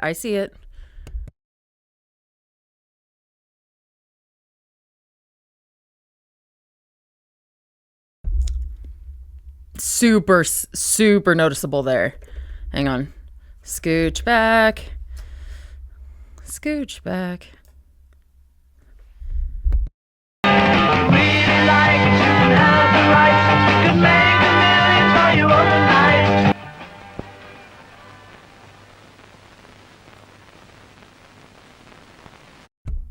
Take a look. Look at Paul right there. Looking straight at the camera. Does his little... Oh, he has not changed. Okay. Here is Sandy Lowenthal, who was in the 5th form at Chiswick Grammar School. She says, "We walked around the corner and saw George Harrison sitting on one of the empty plinths, cross-legged and holding his guitar. Then we saw the others in the cameras. We ran back to school to tell everyone. By about 3 p.m., the school had come over to the park to watch. As the Beatles left to go to the Italian garden to film some more, most of the girls mobbed Paul and George. I asked John if we could nick some of your gear, meaning the amps and the guitars, and John replied, 'Fine, if you think you can get away with it.' It was a red letter day for us Beatles fans." And here's photographer Robert Whitaker. He says, "Somehow one schoolgirl got through the security net. You can imagine how thrilled she was. It was quite touching. The Beatles were so friendly towards her and behaved like perfect gentlemen." And the schoolgirl in question, Ann Welburn, says, "I was 14 and the Beatles were making a film. The gates were locked, but I climbed over the wall and there they were. My legs turned to jelly, but they were so friendly. John saw me and called me over and asked if I was at school, which was obvious, I suppose. He asked me what I wanted to take for O-levels. He said he liked art and I did too. Paul and Ringo came over. Paul said, 'Hiya.' I was amazed at how normal they were. As we entered the conservatory, George asked would I like to stay and watch them play for a bit. He and John settled me in the corner of the room and they played. great. Do you know, I'm not sure what, maybe Paperback Writer or Rain. I was on another planet. Ringo said he was hungry and they sent out for food. He sat in the back of the car with fish and chips and asked me if I would like some. I couldn't eat. Before they went, they asked if I needed a lift home. I had the best memory of that day. Schoolboy Nigel Fox says, the Beatles came out of the conservatory right in front of us. I was gobsmacked, and we walked through the gardens with them towards John's Mini, a Radford conversion with blacked out windows, and I got his autograph. I was 17 and in the lower 6th science form. Most of the school bunked off, but I was so conscientious that I returned to school for the afternoon lessons and went on to become a scientist and now jazz pianist. It was very exciting, so I guess it worked out. John Kenton, who was an 18-year-old gardener working at Chiswick House, said that he was given the job of bringing the band's equipment around all day on a truck that was usually used for moving dirt. He says, it was very exciting, quite an exceptional thing. The band were at the height of their fame. Just making films was unusual, and most films were made on studios, not outside like this. They got there early in the morning and spent all day doing phrases and retakes as the technology was not so sophisticated in those days. I remember they spent a lot of time between takes in the old 50s cafe. They all smoked constantly and looked very at home. Although other members of the public came in and were around when the filming took place, they were very polite and left the band alone. But then the word got out, so the dribble of people visiting the park became a flood. Pupils from the school over the road came over, and so the band took refuge in the potting sheds at the back of the conservatory where the peacocks were kept. My fondest memory is of John Lennon asking if he could ride my bike. It was a Moulton, then a modern bicycle, and he had never ridden on one before. The other three stood watching and ribbing him as he cycled around the walled garden, which is interesting because I found photos of one of the Beatles riding a bike, but it was Paul. So, who knows? All right, here's something I just thought of and realized. The actual music videos for Paperback Writer and Rain, if I play them, even if I have them on my little corner and I pause and blah, blah, blah, it's going to get me absolutely bodied on the copyright claim. I'm so sorry, but this is once again not up to me. I do not have money to license a freaking Beatles song.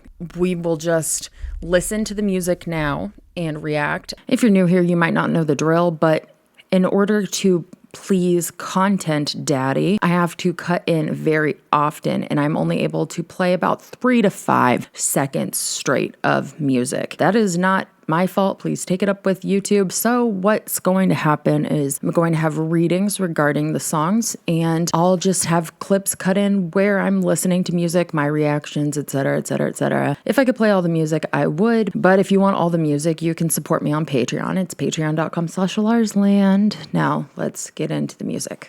There's the 2009 mix and the 2022 mix. Shit. I don't know which one I want to listen to. We'll do 2022. Fuck it. Fuck it. I like pills. I like drugs. I like day drinking. I like... Okay. Anyway, I changed my mind. I decided that we will be listening to the 2009 remasters rather than the 2022 mix because the music videos have the 2022 mix on them. Okay. Paperback Writer. Paperback Writer is a Paul song. We have Paul on vocal, bass, and lead guitar, John on rhythm guitar and backing vocal, George on guitar, backing vocal, and tambourine, and Ringo on drums. It was recorded April 13th and 14th at Abbey Road in 2 takes, mixed April 14th and October 31st. It was produced by George Martin, engineered by Jeff Emerick, with assistance by Richard Lush and Phil Macdonald. From the lyrics by Paul McCartney, it says, let's do this. Paperback Writer.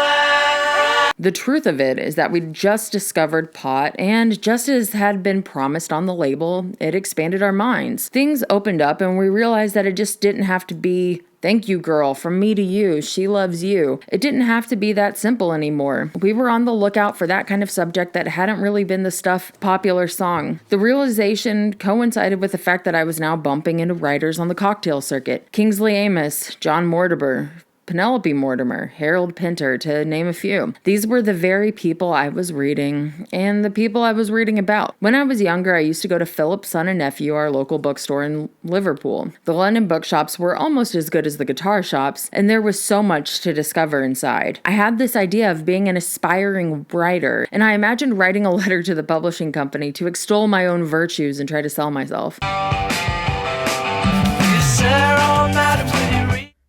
Is that a breath? That's why the song starts, Dear Sir or Madam. That was the way you opened letters then. I set that to music. I had bought a new guitar, an Epiphone Casino. It's the one I still use on stage, and I plugged it into my Vox amp and turned it up nice and loud, and I got this riff. It's quite a nice, easy riff to play. In fact, most of my musical compositions, there's a simple trick because I'm not massively proficient. For example, I couldn't always go and hit the right notes on the piano, so there's nearly some sort of holding position. I just vary that. I move around a little bit on the surface, but I don't move too far from the anchor. The Beach Boys were an immediate influence on the sound of the song. We were particularly turned on by their harmonies.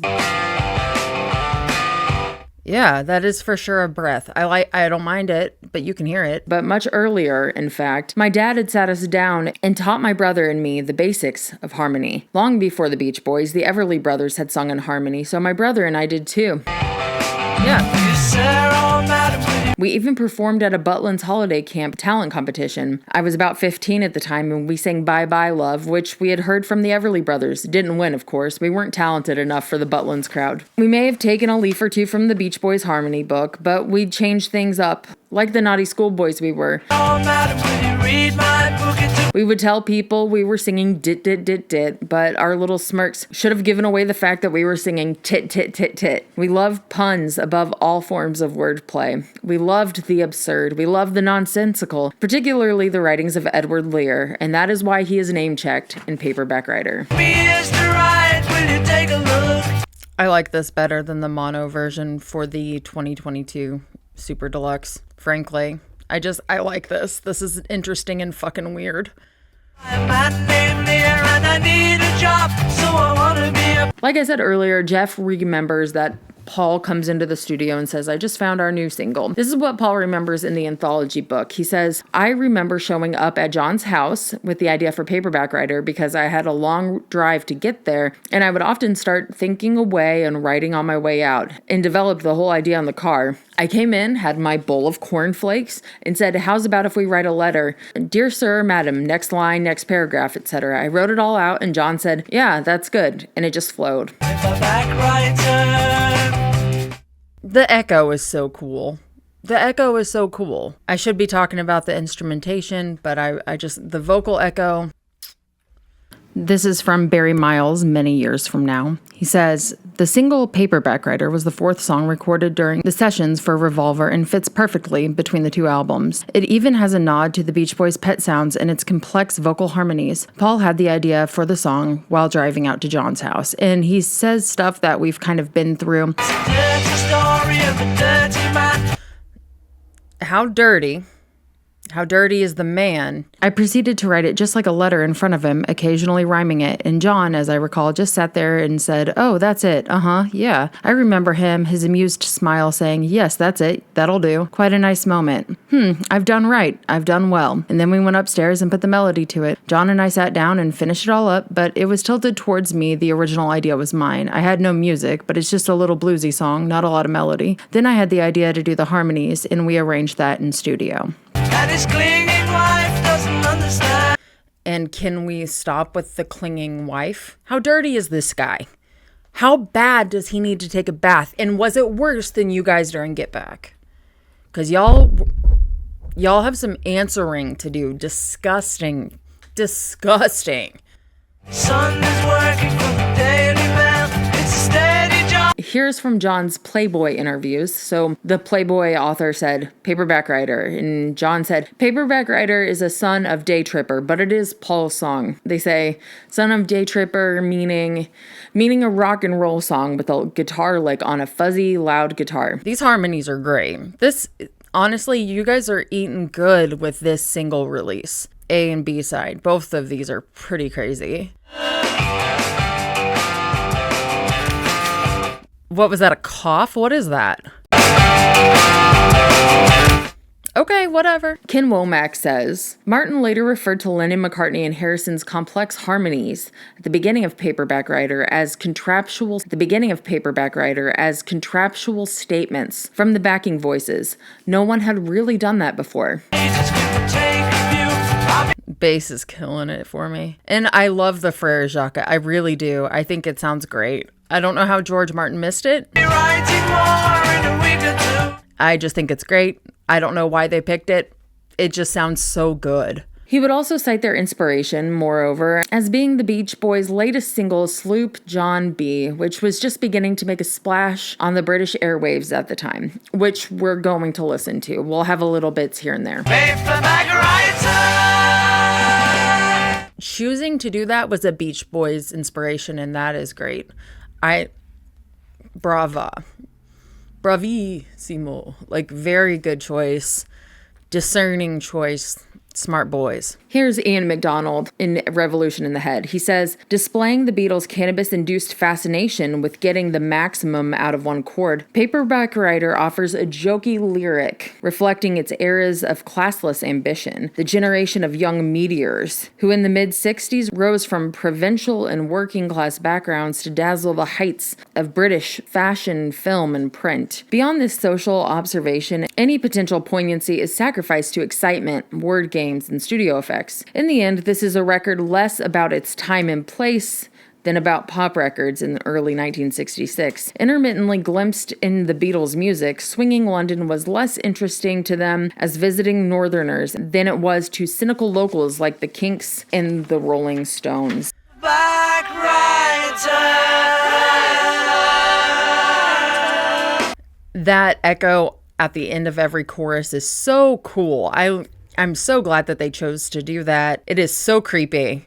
I mean, it's really great. I can't believe I didn't realize how much effect work and experimentation went into this song. Made in 11 hours, the track has a widely divided stereo image using, among other novelties, a drum part channeled separately across the spectrum, snare and cymbals left, tom-tom center, bass drum right. With a tape-echoed chorus, the vocal arrangement includes passages of four-part polyphony modeled on the Beach Boys, whose Sloop John B. had just entered the UK charts. What is this? What are we doing? I barely listen to this stuff with over-the-ear headphones on. That Lennon and Harrison were not entirely serious performing their falsetto parts can be heard in the gasps and laughter audible on a very dirty vocal track, and the fact that during the second verse/chorus they are chanting for Jacques. Boom, boom, boom, boom. And I point out some fun little bits here and there. Here's Jim Beviglia from Counting Down the Beatles, their 100 Finest Songs. He placed Paperback Writer at number 74. In his entry, he begins by telling the oft-repeated anecdote of how John Lennon would rouse the band during their kind of darker times, the leaner years of the Beatles. He would say, "Where are we going, fellas?" And they'd say, "To the top, Johnny." And he'd say, "Where's that, fellas?" And they'd say, "To the toppermost of the poppermost, Johnny." When the Beatles were depressed, I say, "Where are we going, fellas?" And they'd go, "To the top, Johnny."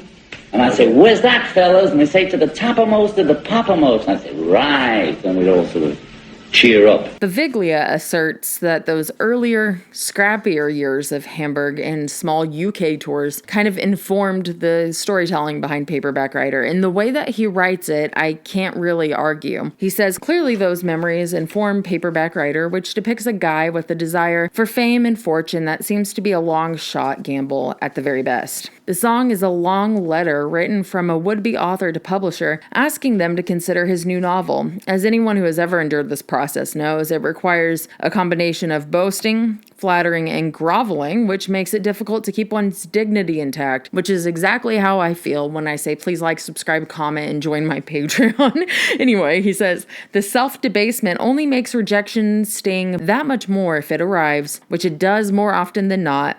according to the percentages. Paperback Writer captures all of those tactics, as well as the creeping desperation that one who has poured his heart out into a piece of work inevitably feels when its fate hangs in the balance. The narrator quickly blurts out that his book took me years to write, as if that will have any bearing on the publisher's decision, and then also claims that it's based on a novel by a man named Lear, which immediately calls into question his originality.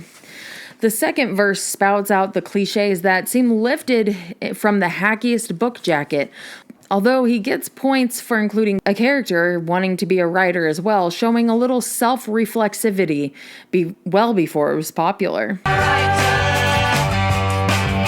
One thing I usually, and not to diss this, but laud the Beatles over is how they're able to really take repetitive fade outs on the end of a song and mix it up and stuff. This, they haven't. He later reveals that the book is a bit of a doorstop at 1,000 pages, and he shows the lengths to which he will go to see his dream fulfilled. I can change it round. In his final verse, his bravado, it could make $1 million for you overnight, is contrasted by his grasp of cold reality. If you must return it, you can send it here. You can get whiplash following this guy's train of thought, but such is the eager to please, frantic behavior of someone trying to catch their big break. They make it exactly the same throughout this, and yet it's still good. You know, it's not annoying or anything. They're smart. The song is only 2 minutes and 18 seconds. They didn't overload us. They weren't indulgent. Here. This all could have been musically framed in a folky kind of way, a la a Ray Davies' Slice of Life Kinks song, but the Beatles chose to turn up the heat with some of the most crunching rock and roll of their middle period. Paperback Writer gives a masterclass on how to generate interest in a song right from the start. McCartney, Lennon, and Harrison form an a cappella multi-track chorale on the title to start, coming at it from all angles, high and low. Harrison then tears into a meaty riff, and Ringo Starr comes busting out of the gate with a go-go beat. McCartney's bass then flickers to life, which signals that it's time for the main portion of the song to begin. Or overindulgent, I should say.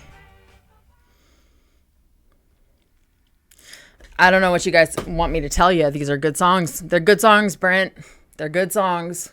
The group must have known they had something juicy in that beginning because they ended up repeating it twice more in the song. After that, it's just a matter of McCartney's character making his futile case while his buddies have some fun behind him. Listen closely in the second half of the song for their falsetto version of Frere Jacques for backing vocals. The urgency of the turning music dovetails beautifully with the narrator's need for publication. Paperback Writer finds the Beatles coasting along at the toppermost of their game, even as it hints at a previous time where they feared they'd never escape the bottom. Rain. Rain is a John song. We have John on vocals and rhythm guitar, Paul on bass, rhythm guitar, and backing vocal, George on rhythm guitar, and backing vocal, Ringo on drums and tambourine. This time I'm not going to mute my mic every time, so I can kind of react more naturally, authentically. It was recorded April 14th and 16th in 8 takes. It was mixed April 16th and December 2nd. Produced by George Martin, engineered by Jeff Emerick, with assistance from Richard Lush and Phil Macdonald.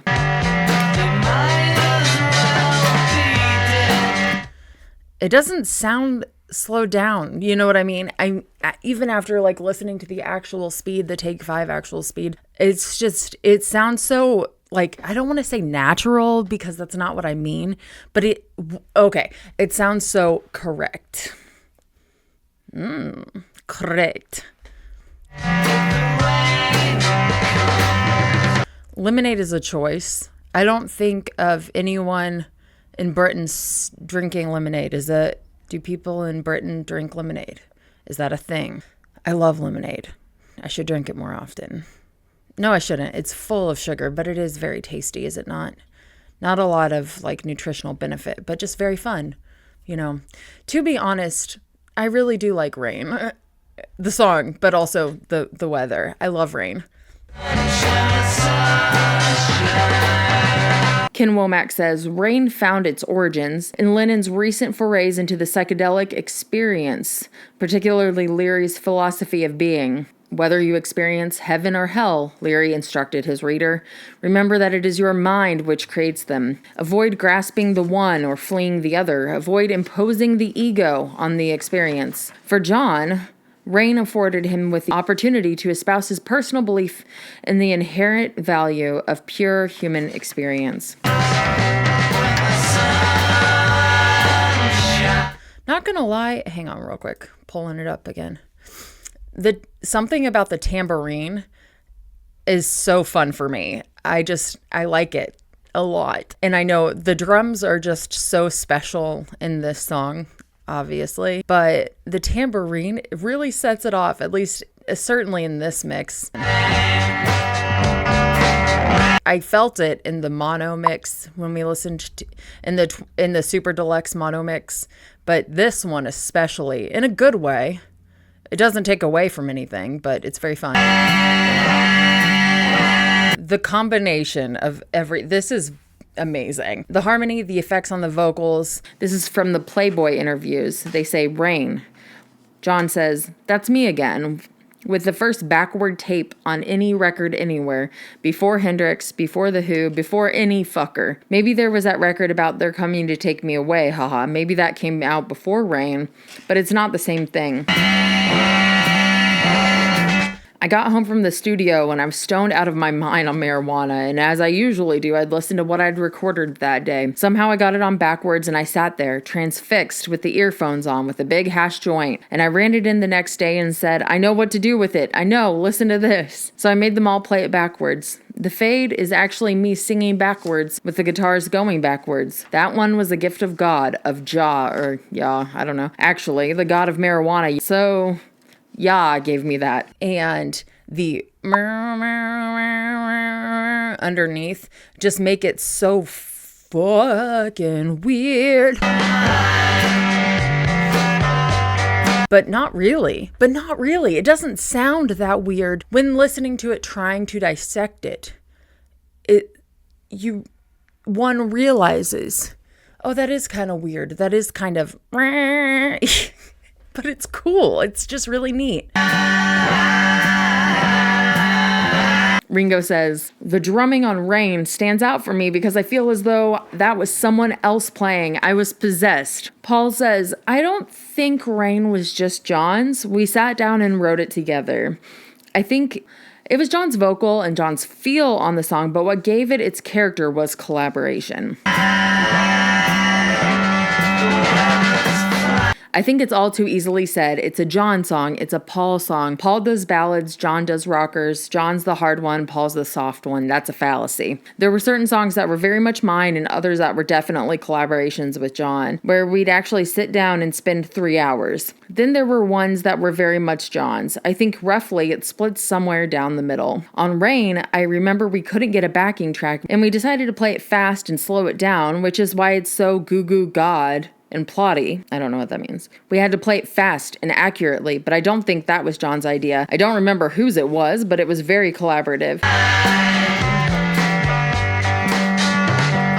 I suppose the way things did go was that each of us would say, mine's Strawberry Fields, yours is Penny Lane. That did start to happen, but before that, things like Rain, it was that we all wanted to do it. It wasn't only John who wanted to make that kind of record. It was probably just that we'd all get an excuse to do it on his track. Tambourine takes over again. It's just really interesting how the drums are so special for this, but John's voice is so powerful that I don't want to say that the drums take a backseat, because they certainly don't. It's just like, it's almost like John's voice is, and the drums are one. It's meant to be, he needs the drum backing to be that strong to show John's voice here is the level of the drums. Does anyone know what I'm talking about? Is this insane? I'm not high, okay? But I sound high, I think. Let me know. And then John's kind of answer is talking about the type of music that he was listening to. He says, people ask me what music I listen to. I listen to traffic and birds singing and people breathing and fire engines. I always used to listen to water pipes at night when the lights were off and they played tunes. Half the musical ideas I've had have been accidental. The first time I discovered backwards guitar was when we made Rain. This was a song I wrote about people moaning about the weather all the time. I took the tracks home to see what gimmicks I could add because the song wasn't quite right. And then he went on to tell the same story. Something that everyone knows about me, something that I'm so happy and glad to talk about, is hearing George and the harmonies. I'm going to say something so unprecedented, so weird. I love that Paul and John's harmonies are so well melded together and so mixed in very well that I'm not taken away in thinking about George. I think that this song really is just such a great John song, you know? And 70-30 Paul, if Paul wants to say that, I guess let the boy say that then. Sure, buddy.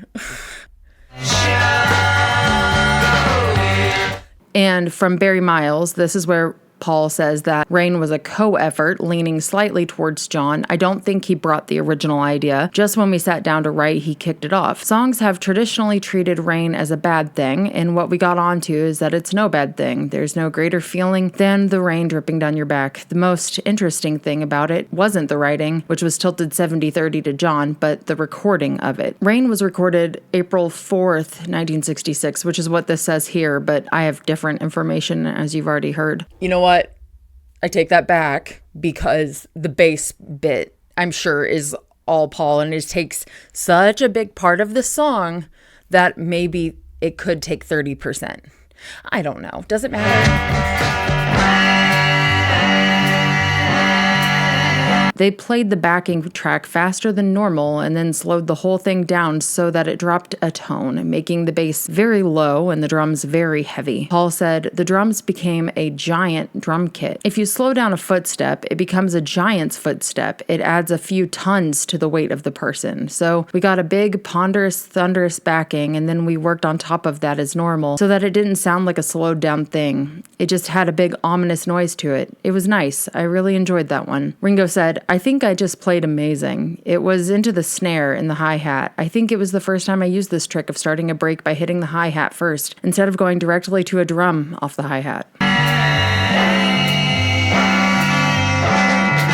Here's Ian Macdonald on Rain. He says, generally agreed to be the Beatles' finest B-side, Rain, which McCartney assigns 70-30 to Lennon, expresses the vibrant lucidity of a benign LSD experience. However, the weather imagery would be banal, where it's solely metaphorical. What alters this is the track's sheer sonic presence, an attempt. You can hear in the background my cat doing something naughty in the other room. I have no idea what he's doing. Jack,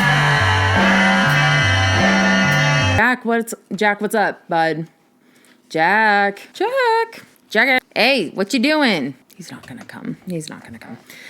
What alters the track is the song's sheer... What are you doing? Listen for him meowing. What you doing, bud? Meow? Oh, huh? Oh. Uh-huh. Meow. Okay.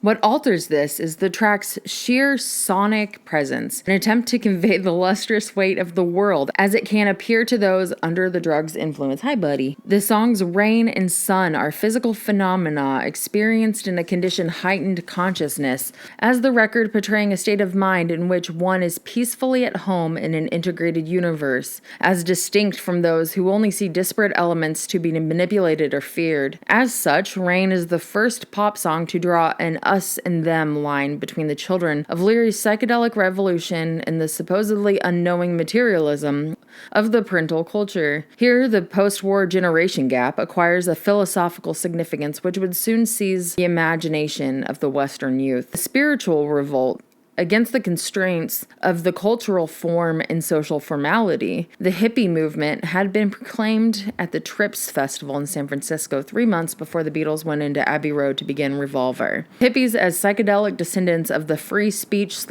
anti-racist / anti-nuclear movements of the early 60s, rejected straight society in favor of a communal... That's so good. When it rains, it shines.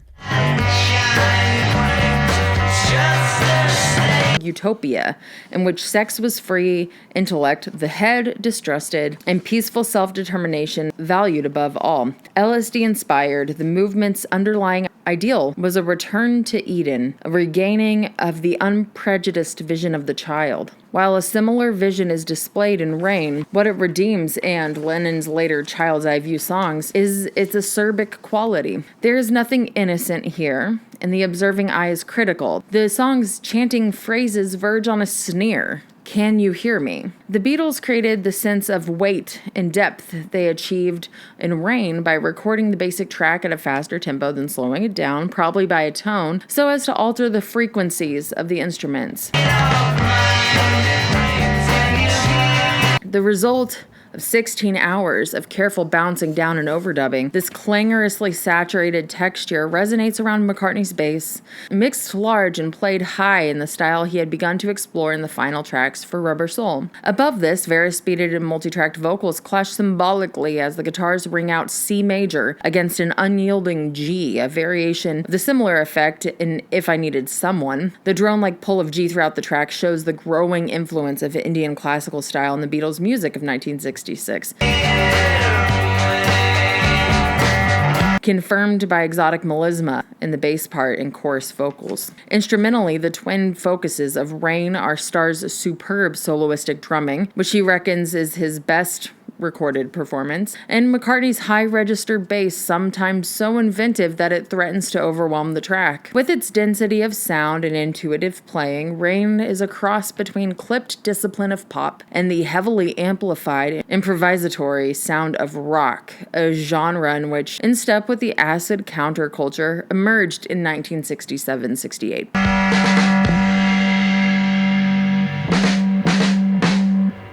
More significant for the Beatles' own style was an effect used in the fade-out, where the opening lines of the song are spooled backwards, a device discovered while playing the loops made for Tomorrow Never Knows, suiting the sense of Rain by echoing the lyrics' mystic indifference to the phenomenal world. This backwards effect was, for a while, like the Leslie rotary speaker, applied to almost everything the group recorded. And here's Jim Beviglia,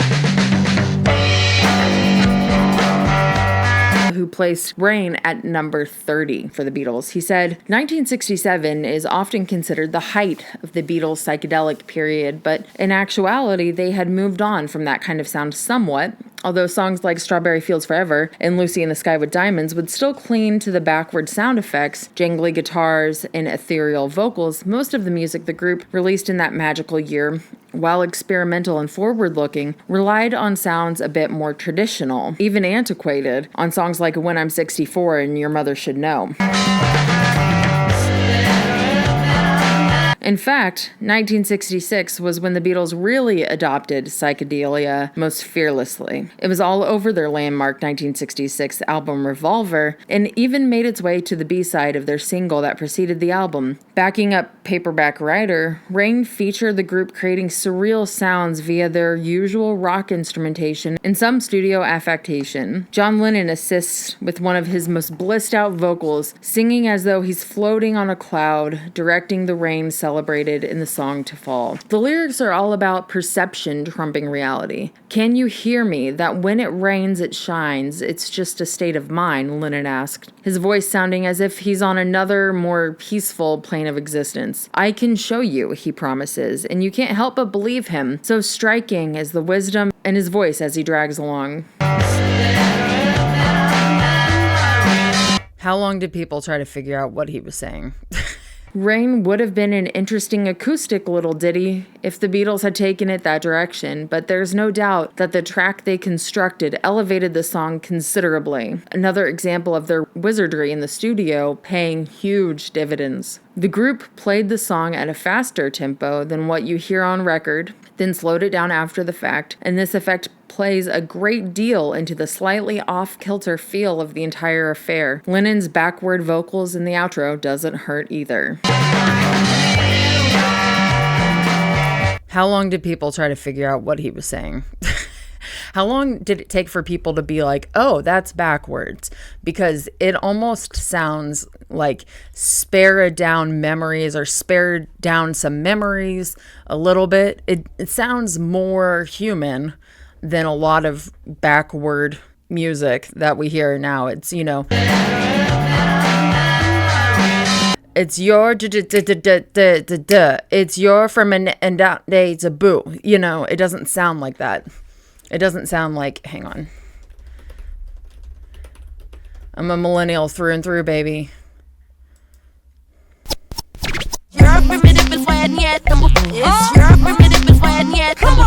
It doesn't sound like that. It sounds like speech. You know what I'm saying? Okay, back to the song. Now I have to find where I was.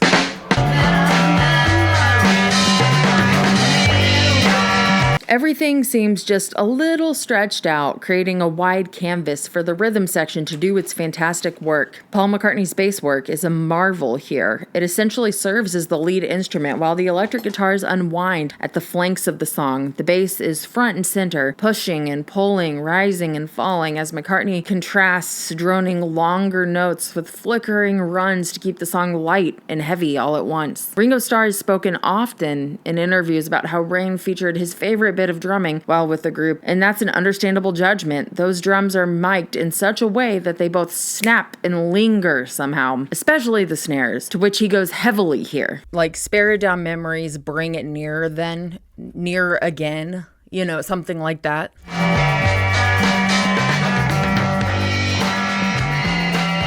Think about some of the more aggressive rock drummers in history, guys like Keith Moon and John Bonham, who somehow pushed their way to the forefront even as they laid down the bedrock, and you can hear the template for their exploits in Starr's work on Rain. The elongated vocals from Lennon, McCartney, and Harrison on the words rain and shine have a hypnotic effect, imbuing those words with greater meaning somehow beyond their physical manifestation as weather events. Every production choice seems to have been done with forethought as to how the sound would contribute to the overall effect rather than at random. That may not seem like much, but in an era when the bands could overbake songs with special effects like kids annoying their elders with a loud whistle, it's high praise indeed.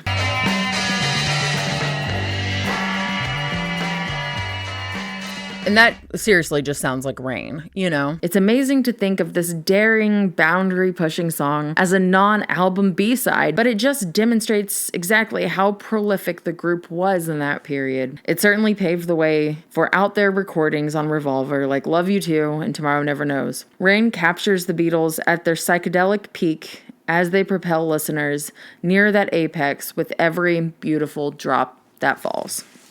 He is such a good writer.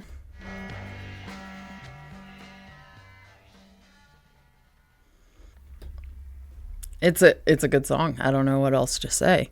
It's a good song. It's a good song. It's a good bit. It's fun to listen to. People like it. Now that we've dug into this single of May 1966, I think it's clear to see how these two songs really did, in a lot of ways, change the future of the Beatles' trajectory.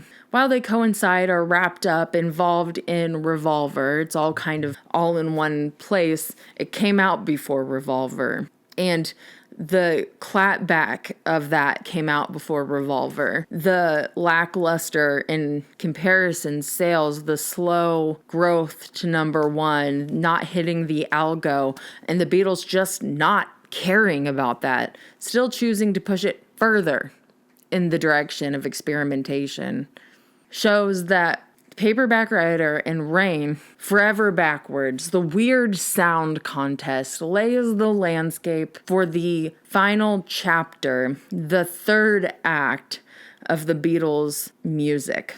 And like I said in the very beginning, we are all so lucky for that. Please like, subscribe, and comment if you're nasty. It's free and it helps me so much. Consider supporting me on Patreon, patreon.com/Larsland. We have all the music, a lot of different versions of these songs, an 11.5-hour version of the White Album video, and a bunch of other crap there. And I would appreciate your support. But more than anything, I love y'all so much. And y'all come back now, you hear? Bye. My sweet Lord. Lord, but it takes so long, my Lord. sweet